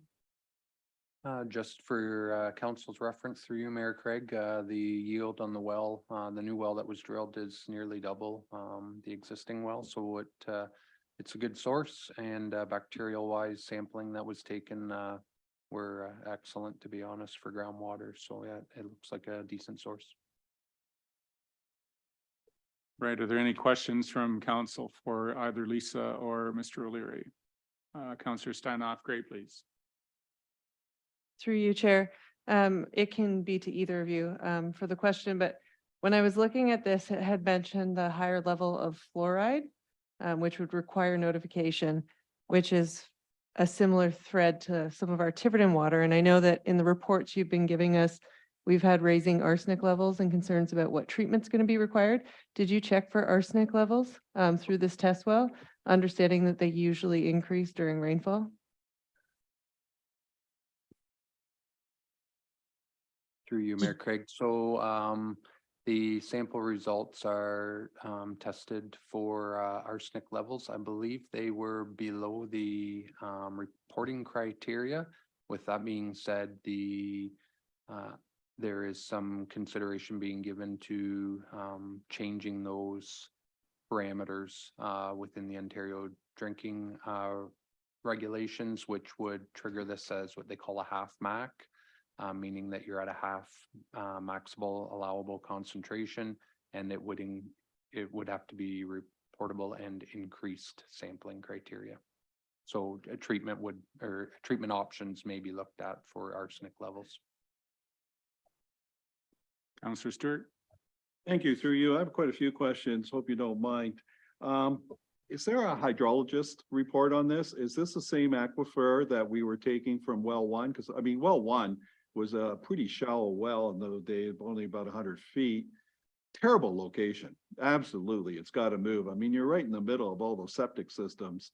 But I just want to know, when you guys do EA, do you look at the aquifers? I mean, because this aquifer looks different than well one, and there's some problems with this. And with that question comes, is the pumping station and the treatment plant, are we going to have to upgrade both of those? I don't really see costs associated with any of this EA report. Is that planning to come in the future? Because if we give you permission to go ahead and drill with this water quality, can we use the same pumping station? Can we use the same water quality system? Or do we going to have to upgrade everything? And where does this money come from? Is it out of water reserve, or does Scott Point have their own water reserve? And will this be new capital for them? Or we will be paying it through our existing municipality water reserve? Please. I know a lot of questions, but I need them answered. Thank You want me to take this one, Lisa? I'll maybe just add that I believe it's appendix B of the screening report is the hydrologist report, if you want to look in there for some further reading. And then I'll turn it over to Ryan to answer the more technical question about the pump house and treatment equipment. Sure. So, yep, the hydrologist did do a pump test report as well as water samples on the new well. All of the samples for all the parameters came back very comparable to the existing well, and actually a little bit better. So to answer your question, we would be using the existing treatment building. We would be severing the line from the existing well and connecting to it with the new well, and none of the treatment equipment inside would need to change. So the outstanding question is the source of the funds for this project, please. So through you, Mayor Craig, it was budgeted in the 2023 capital through water reserves. Thank you. Counselor Stewart, please. So this particular isolated water system is all part of the municipality, so we throw it in. So basically, are we heavily subsidizing this for Scott Point? I mean, what is the cost of this thing? We really need to know cost before you start drilling well too. And it's important because we can't give you an okay if we don't know the cost. I might be putting you on the spot, but we really need to know that. Thank you. Through you, Mayor Craig. So one point of clarity, and then I'll speak, or I'll start with the reserve aspect. So when we did the last water financial plan, at that time, it was brought forward to council to consider combining all of our water systems. Tiverton was a standalone system at that point, and everything else was under the Kincardine umbrella. And so that included this small system of Scotts Point. So council at that time did elect to combine all of our water systems. So basically, if you're receiving water in Scotts Point, Kincardine, Tiverton, they're all paying into the same reserve fund balance. And as we need to extract funds for capital purchases or programs at different well sites, it could be somebody in Kincardine that, that contributed funds to that as an example. With respect to the well itself, just a point of clarity. So the well is physically drilled. That was brought to the last term of council to get approval to have the well driller drill that well. And then that allowed us to go through all of the testing components that built the report that you received here tonight. From here now, we basically need council to endorse and support that you're comfortable with the criteria that we've put forward and that the well is comparable to be able to go to the ministry to say, we've checked all the boxes. Now we would like to put it into service. So we're not asking for more funds. We're simply going to be working within the approved budget that was set when we did the drilling and did all of the consultation type work. And now that'll allow us to complete the conversion if this is all accepted, and essentially decommission the existing well site too. Sorry, did you have a question? Oh, Counselor Stewart, please. Thank you. Yeah, because it's a little bit misleading when we say a test well. So it really wasn't a test well. This well with the casing will be our official well. So we were doing a well. So if we made a mistake, we'd have to drill another well. Is that correct? And I forgot to know, what was the cost of this? All the costs, completely shutting down the old one because we'll have to do some work there and everything. I'd just like to know, I mean, you got 39 properties, per property, what's the cost of doing this? So we know very much in the future, because we have 3 or 4 of these other sites like Armo and Underwood that are getting very costly to maintain, to bring it up to provincial standards. Thank you. So quickly through you, Mayor Craig.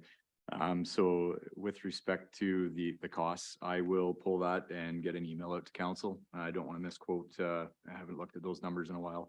And then with respect to the test well, that's absolutely correct. And, I think part of maybe the unfortunate risk in a sense in terms of well drilling, you essentially need to drill a well to find out what yield you have, and if it doesn't work out, you're out that cost, right, and some of that process.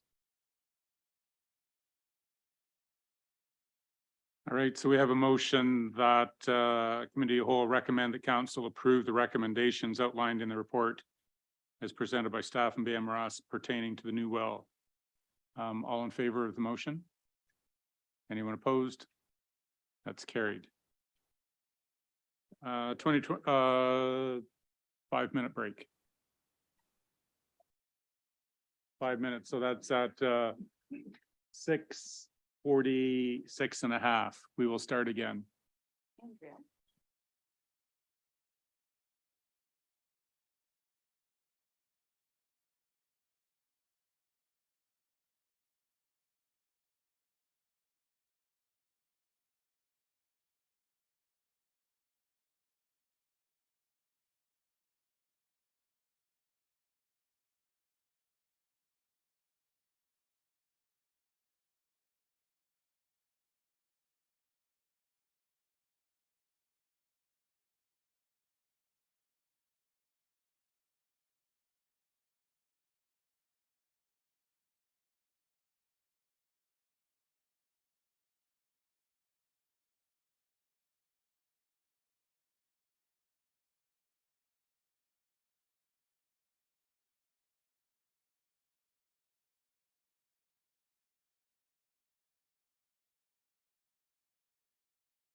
All right, ladies and gentlemen, welcome back to the council meeting for April 12th, 2023.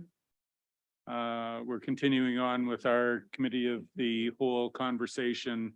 Now, ask the clerk to read the motion regarding 2023 maintenance gravel and fleet tenders.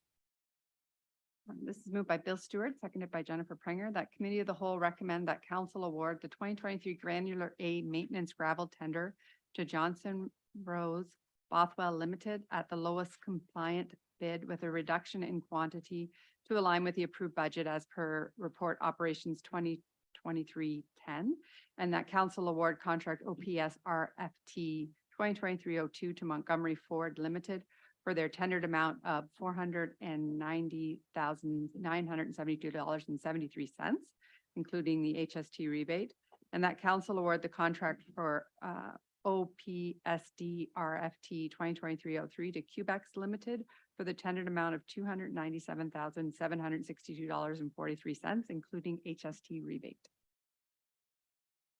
So you did hear that motion, but the tender from Montgomery, even though it sounded like 490, it was not 490, it's 409,000.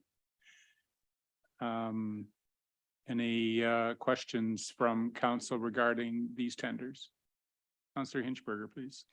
Thank you, through you, Mayor. Up front is a question of, is there a reason why we couldn't these be laid out singularly rather than as a package?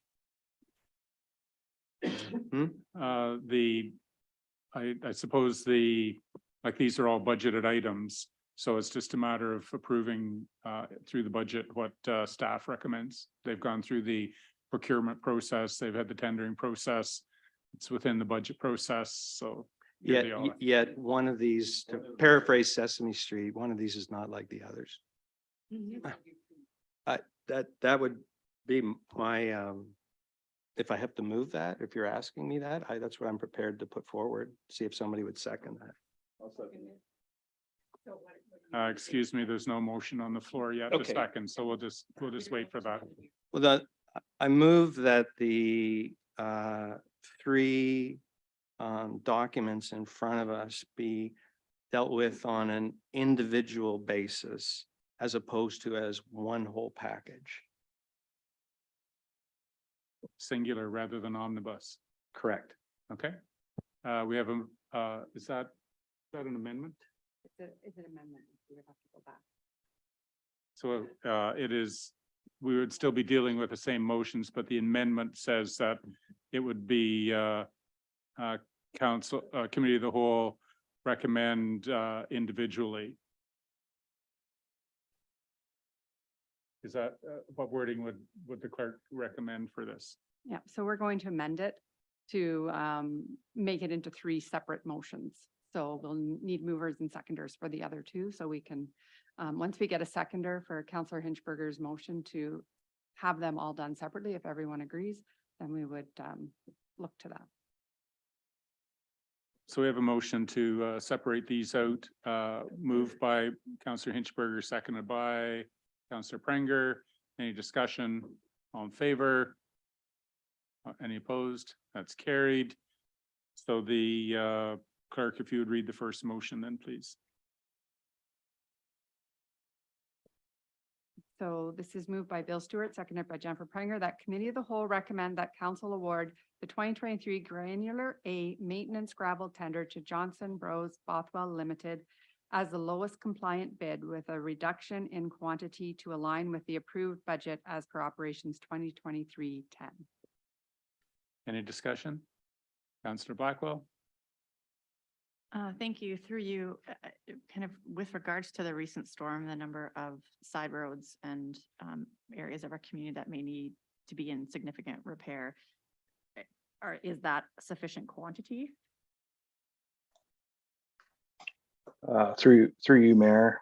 Some of the reduction will come in.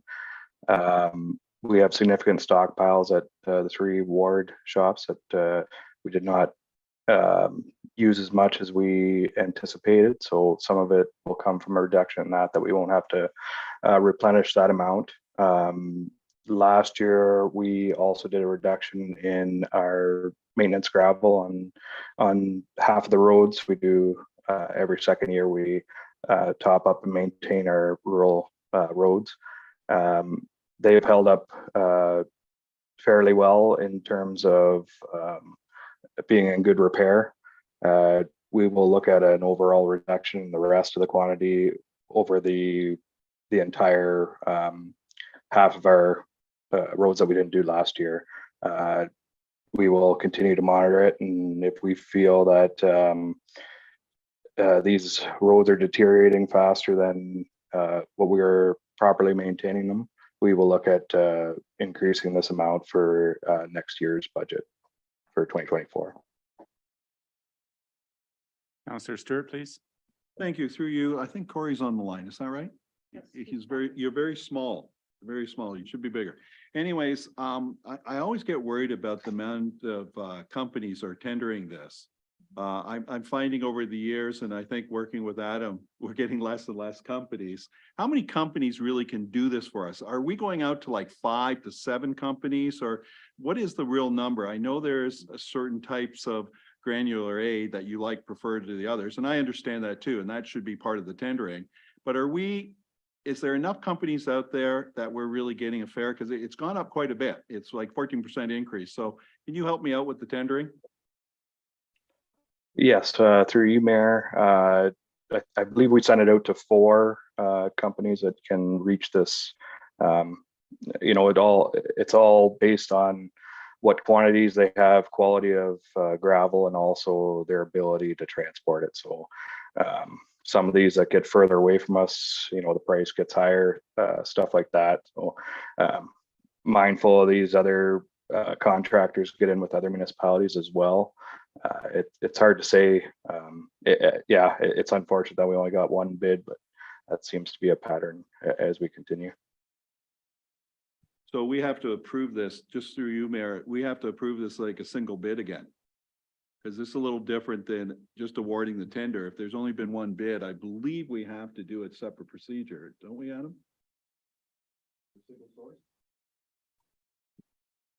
Yeah, through you, So Mayor. it says in the motion, it's a compliant bid. So what I read in that is that it complies with the procurement process that we have in place. Through you, Mayor Craig. So if we knew that there was only 1 vendor that could provide a bid, we would come to council for sole sourcing consideration. I believe that's how the policy is structured, but if we only receive 1 bid and it's compliant, we are able to bring a motion forward or recommendation to award that. If it was outside of the structure in terms of cost or some other things, there are some provisions within there that we can navigate to try and still award a contract if there's only 1 vendor. Councillor Stewart, please. Just to follow up, thank you. It's important for the council to realize that we sent it out to 4, we only get 1.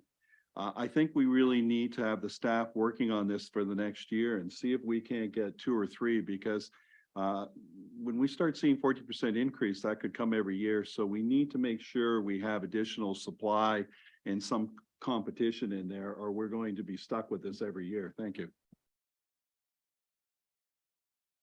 Heard the motion. All in favor of this first motion? Yep. Any opposed? That's carried. Clerk, please. Okay, so this will be again moved by Bill Stewart, seconded by Jennifer Prenger, that council award the contract OPS RFT 2023-02 to Montgomery Ford Limited for the tendered amount of $409,972.73, including HST rebate.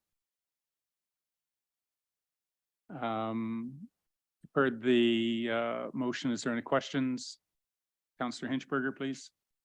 Thank you, through you, Mayor. I just want to resolve an inconsistency on the website. When the RFT was posted, it makes reference to 5 pickup trucks, yet the report talks about 6, and I'm wanting to know which is which. Yes, through you, Mayor, it is the 6 units. Originally, we were tendering the 5 pickups through the various departments together, and separately we were going to tender the fire truck or fire department half ton, just because it had specialty sirens, lights, etc. a little bit more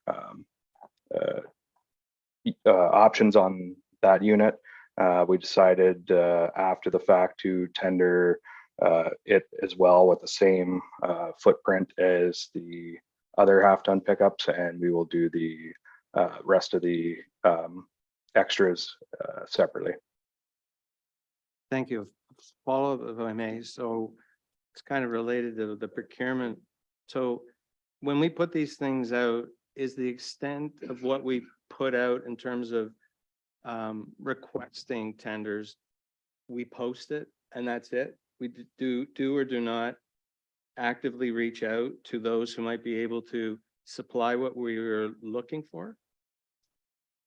Yeah, through you, Mayor, we do both. So we did We do reach out to, yes, correct. we did reach out to the other companies within the area that could have provided the equipment and they took a pass? Yes, through you, Mayor. We did have one other business that had questions through our tender process.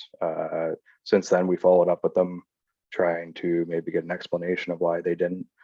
My speculation would be that still a shortage of pickups and with that model in particular. I don't know for sure. I can follow up with the answer for that when we do get an answer from them. I have a third, but I'll wait my turn. Any questions from council? Councillor Stewart, please. Sorry about this. Through you, Mayor, another problem. Once again, we ended up with one bid. Is this within budget? I'm sorry, I couldn't add all the budgets together. So, you know, adding the 5 we ordered pre-budget and then the fire truck, are we close to what the number was? Through you, Mayor, they were significantly over budget. Some of the overages were based on base price increase. Others were freight, engine. Last year they didn't charge for a certain spec engine. This year they did, and others were they didn't honor a higher municipal discount. So in the report, it states that we will be over budget on these particular fleet items. And then with the savings of the sweeper, we will put that money towards that savings from the sweeper can go towards the life cycle reserve. Keeping in mind that 3 of the units do come from user funded accounts from the building department and water. Councillor Hinchberger, you're back in line again. Thank you, through you, Mayor. It's back a bit to procurement.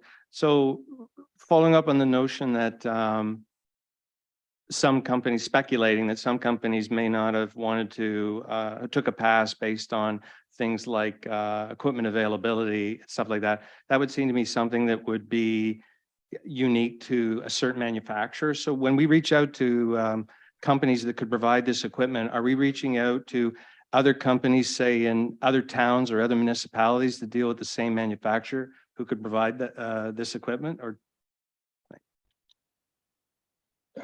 through you, Mayor, I believe for them, they work together as far as a supply chain. We reached out to the local vendors in our municipality, and then it is posted that other businesses can submit tenders to us. Councillor Answer Stewart. your question. Sorry to pick on this, and through you, Mayor, I'm getting worried about this. I'm really getting worried about our tendering process. And staff, it's not against you. It's just I really worry about as we're going out there. We set a budget and all of a sudden we're under budget on this, a little bit over budget on that. It's the beginning of the year and all of a sudden we're over budget on these trucks and we get one bid and everything else. I don't know the answer, but I think this year the staff really needs to work on something that we are going to get, and maybe we have to put it in policy, 3 competent bids. I mean, I drove past Arthur, and there was a Ram dealer there and he had over 100 trucks, you know, sitting in his lot. So I don't know why, are we asking for certain trucks? Is that causing us the problem? And then we paint them red? I mean, would it be better just to have white trucks instead of red? Are we asking for something in the trucks that all of a sudden become a specialty, that they basically got us by, I won't say it, but you know what I mean? And are we sort of forcing ourselves down that slot and say, well, you need this, and with this, you can't go to other dealerships and everything, you only get it from us. I'm just trying to understand this because I'm getting worried about this because this is going to, you know, just not this year, affect us next year and the next year and the next year. So maybe you can help me out and ease my mind. Perhaps I'll leap in here. Counselor Stewart, great suggestion. As we deal with the policy binder, I would recommend that the clerk would please put that on one of the earlier on conversations that we have regarding policy. You know, what is our tendering procurement policy in those regards, just so that we're aware of it. And I'm sure that you and your staff are like you're the feet on the ground, you know it better than we do, and you know what's available and what not. But if we need to go farther afield or partner with other communities or break them into smaller pieces, we don't know the answers to that. But if you could you know, work with our CAO and legislative department and we can have that discussion and understand better what we're not what we're buying, but how we're buying. We'd appreciate that. Councillor Steinoff Gray. Yeah, I guess my question through you, Chair, sorry. My question is kind of along the same vein as some of my other councillors, but I guess I'm concerned that we only got one response back. And I would like to know that we did at least, if we are in the practice of reaching out, knowing that we have the unit constraints based on market demand versus availability, that we did potentially reach out directly to some additional providers. The other question I would wonder is, instead of treating it as 6 units, if we could have sourced them individually, because some people might not be able to make the 6 units, but would want to provide a competitive bid on 1 unit or 2. So I would just like to understand if that was something we explored with this particular item. Yeah, through you, Mayor. As stated previously, we did send it out to multiple vendors for the packaging part of it. Putting them all together was part of our procurement policy. I don't know the exact reason in the policy why we had to go with the 6 units. Roxana had a little bit more detail on that. I can follow up and get clarification for what exactly in our procurement policy states that we need to do them all together, or if we can look at amending that to do individual based on only receiving 1 compliant bid.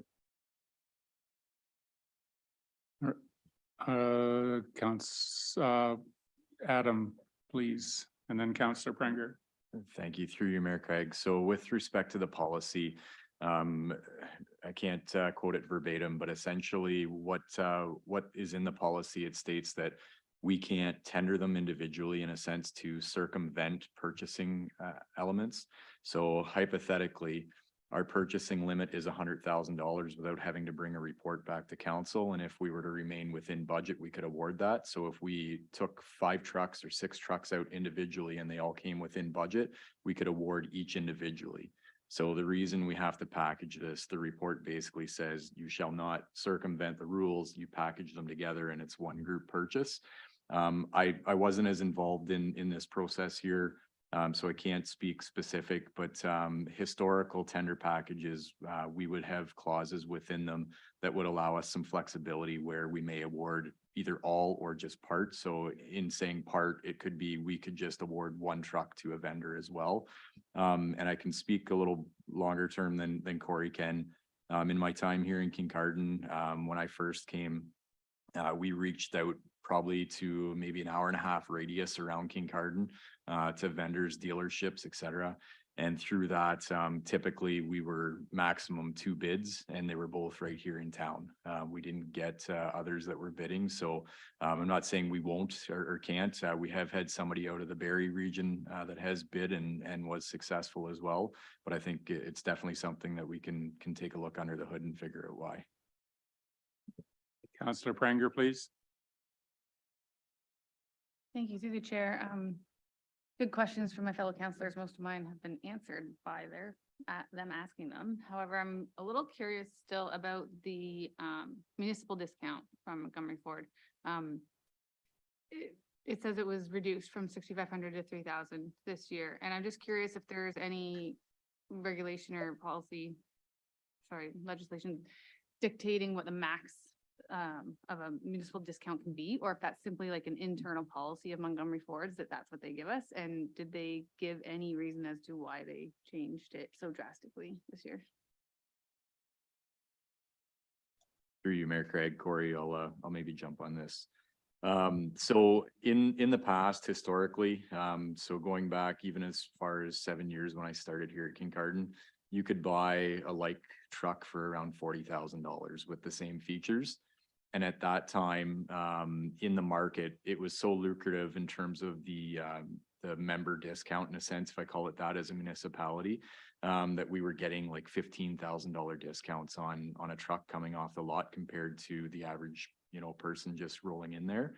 Over the kind of the same time frame, the discounts offered through Ford, and so this isn't just Ford in town, this is just Ford as a whole. It's an incentive program for municipalities. They were much more lucrative than, say, the Chev dealership as an example, and that was generally why Ford was beating out Chev in town, because it was higher. So they've essentially just clawed back on what that municipal discount program is. Okay, so we've heard the motion. It's on the floor that we award the contract to Montgomery Ford.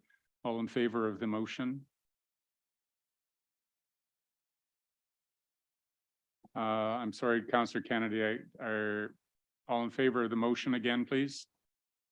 Opposed? And that carried. Clerk, please. Again, moved by Bill Stewart, seconded by Jennifer Prenger, that council award contract OPSD RFT 2023-03 to Quebex Limited for the tendered amount of $297,762.43, including the HST rebate. Heard the motion. Are there any questions, discussion? Councillor Stewart? This one turned out in our favor. Actually, you had a couple of bids. One company actually was bidding for two different models, but it looked like our favor. It came in well under budget. Is that correct? Through you, Mayor, yes, that is correct. So, what I'm thinking is that, what are we going to do with the excess money? I mean, you wanted to move it over to the trucks. I'm not so sure I want to do that. I might want to move that money just back in the life cycle and keep it there until we might use it in the future on something else. Is that permitted? Director, please. There's likely a policy in regards to that too. Yeah, so through you, Mayor Craig. So whether it's a vehicle or a road reconstruction, any of our capital programs, if they come in under budget from what we've projected, the remaining funds do get dispersed at the end of the year back to the respective reserve that they were being withdrawn from. So this year would, if it's coming from the life cycle, any unspent funds would just remain in the life cycle. Heard the motion. All in favor? And that's carried. Information reports. These are information only, no recommendations or resolutions are required. And they are from safety measures regarding Highway 21 in and around Kincardine Township Tiverton Public School. There's the environmental services compliance reports from March 2023 and infrastructure and development quarterly report, first quarter of 2023. Are there any brief questions that you have regarding any of these reports? Through your Mayor, is there a reason the questions need to be brief? Why is that?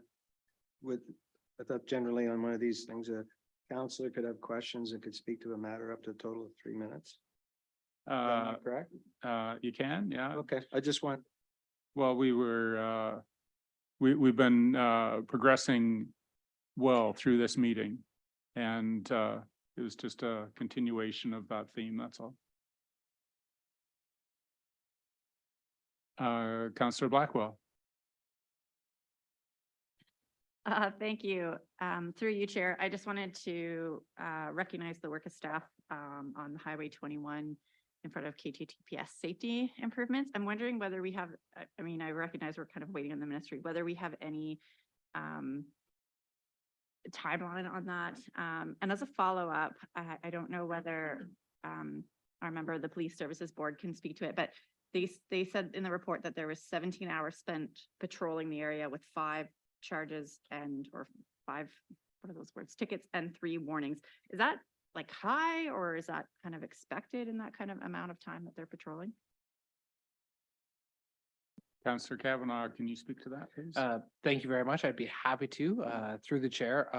The Police Services Board is meeting tomorrow morning to discuss this issue. So if this is something that council would like to hear more about, I'm happy to bring it back at the next meeting.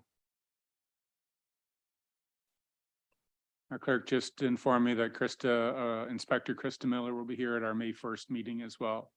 And she and Councillor Kavanaugh can speak directly to those issues then. Okay. Number 8, clerk, please. Moved by Mike Hinchberger, seconded by Andrea Clark, that this committee of the whole adjourn at 7:13 p.m. All in favor? That's carried. Matters arising from committee of the whole. So these are the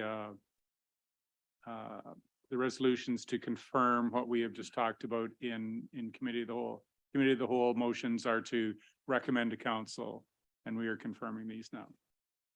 Request for concurrence, shared tower. Clerk, please, for the motion. So this is moved by Rory Kavanaugh, seconded by Amanda Steinhoff Gray, that Council of the Municipality of Kincardine provide a letter of concurrence to Shared Tower Inc. in support of the installation of a 70-meter telecommunications antenna structure at 1111 Concession Road 10, Kincardine, Ontario, in accordance with the governing regulations set out by Innovation, Science, and Economic Development Canada, and further that Council is aware that the jurisdiction for approval of the noted facility rests strictly with ISED Canada, and that the municipality's role is one of commenting body to ISD and the applicant. Heard the motion. Any discussion? All in favor? That's carried. Anyone opposed? That's carried. I understand you said we're only supposed to comment.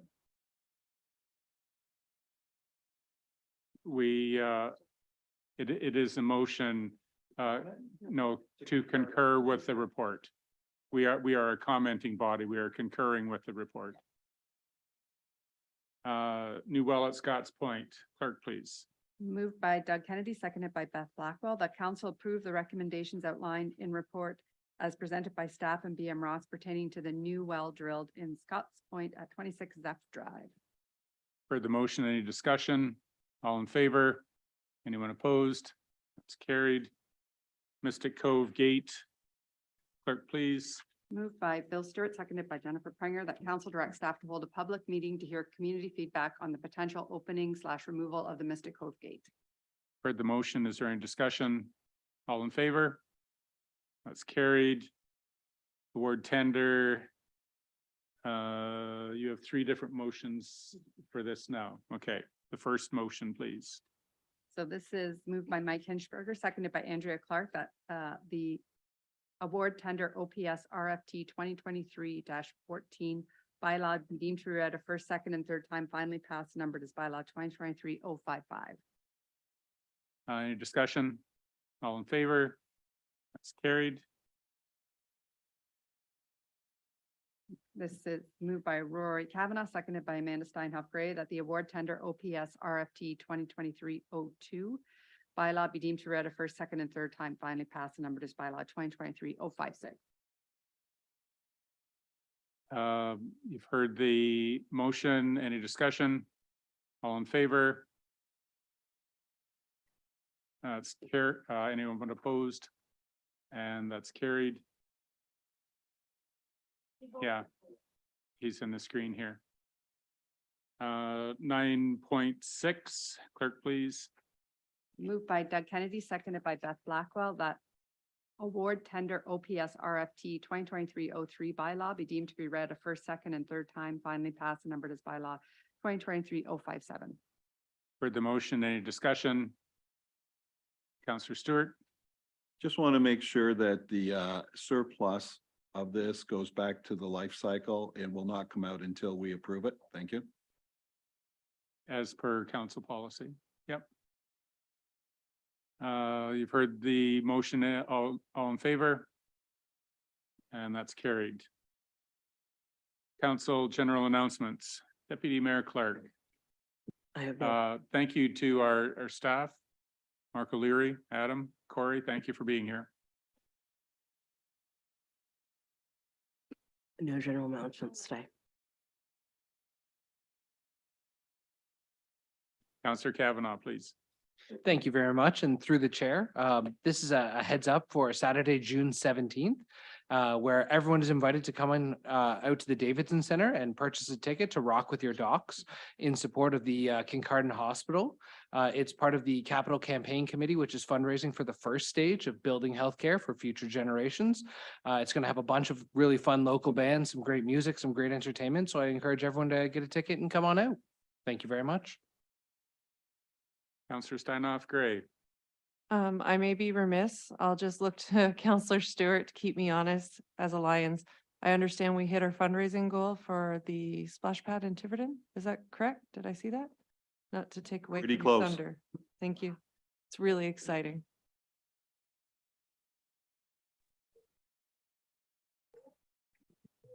Counselor Blackwell, please.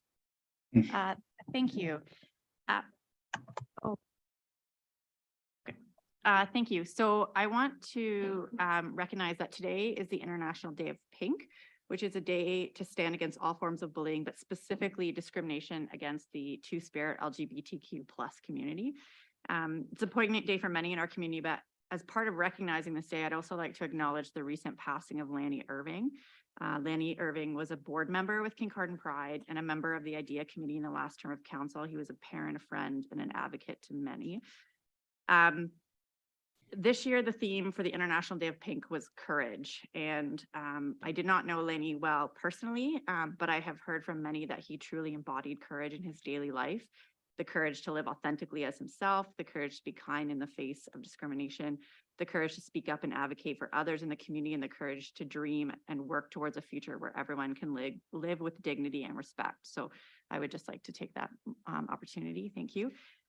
The other thing I would like to quickly say is a thank you very much to my neighbors who came out this afternoon when my son decided to play a very long game of hide and seek. So you live on a good street when everyone is out searching and calling for his name. Yeah, we did find him before I had to call the police, luckily. So. Counselor Stewart. Thank you very much. I just want to make a quick announcement that the Tiverton's Lions Club is having their annual garage sale on the 12th and 13th, and a couple days before. We'll accept all donations except for clothes and electronics. So get out there, clean out the houses, and bring your goodies to us at the 12th and 13th of May. Sorry, thank you very much. Counselor Prenger. I have nothing this week. Thank you. Counselor Hinchberger. Thank you through your mayor. Quick reminder to everybody that Spring Clean Week will, by the time we meet again, will already be in progress, 17th to 24th. A number of my neighbors and I have already gotten involved and down cleaning up the beach and the shoreline, and there is definitely a lot to be done. So everybody in the community, let's get out there and do what we can to keep our place clean and something we can be proud of. Counselor Kennedy, please. No, I'm good. Thanks. All right, clerk, confirmatory bylaw. Moved by Bill Stewart, seconded by Jennifer Prenger, that the bylaw to confirm the proceedings of the Council of the Corporation of the Municipality of Kincardine of April 12th, 2023, being to read a first, second, and third time, finally passed and numbered as bylaw 2023-058. All in favor? That's carried. Adjournment, please. Moved by Mike Hinchberger, seconded by Andrea Clark, that this council adjourn at 7:21 p.m. All in favor? Well done, team. Holy smokes. Well done. That was a long.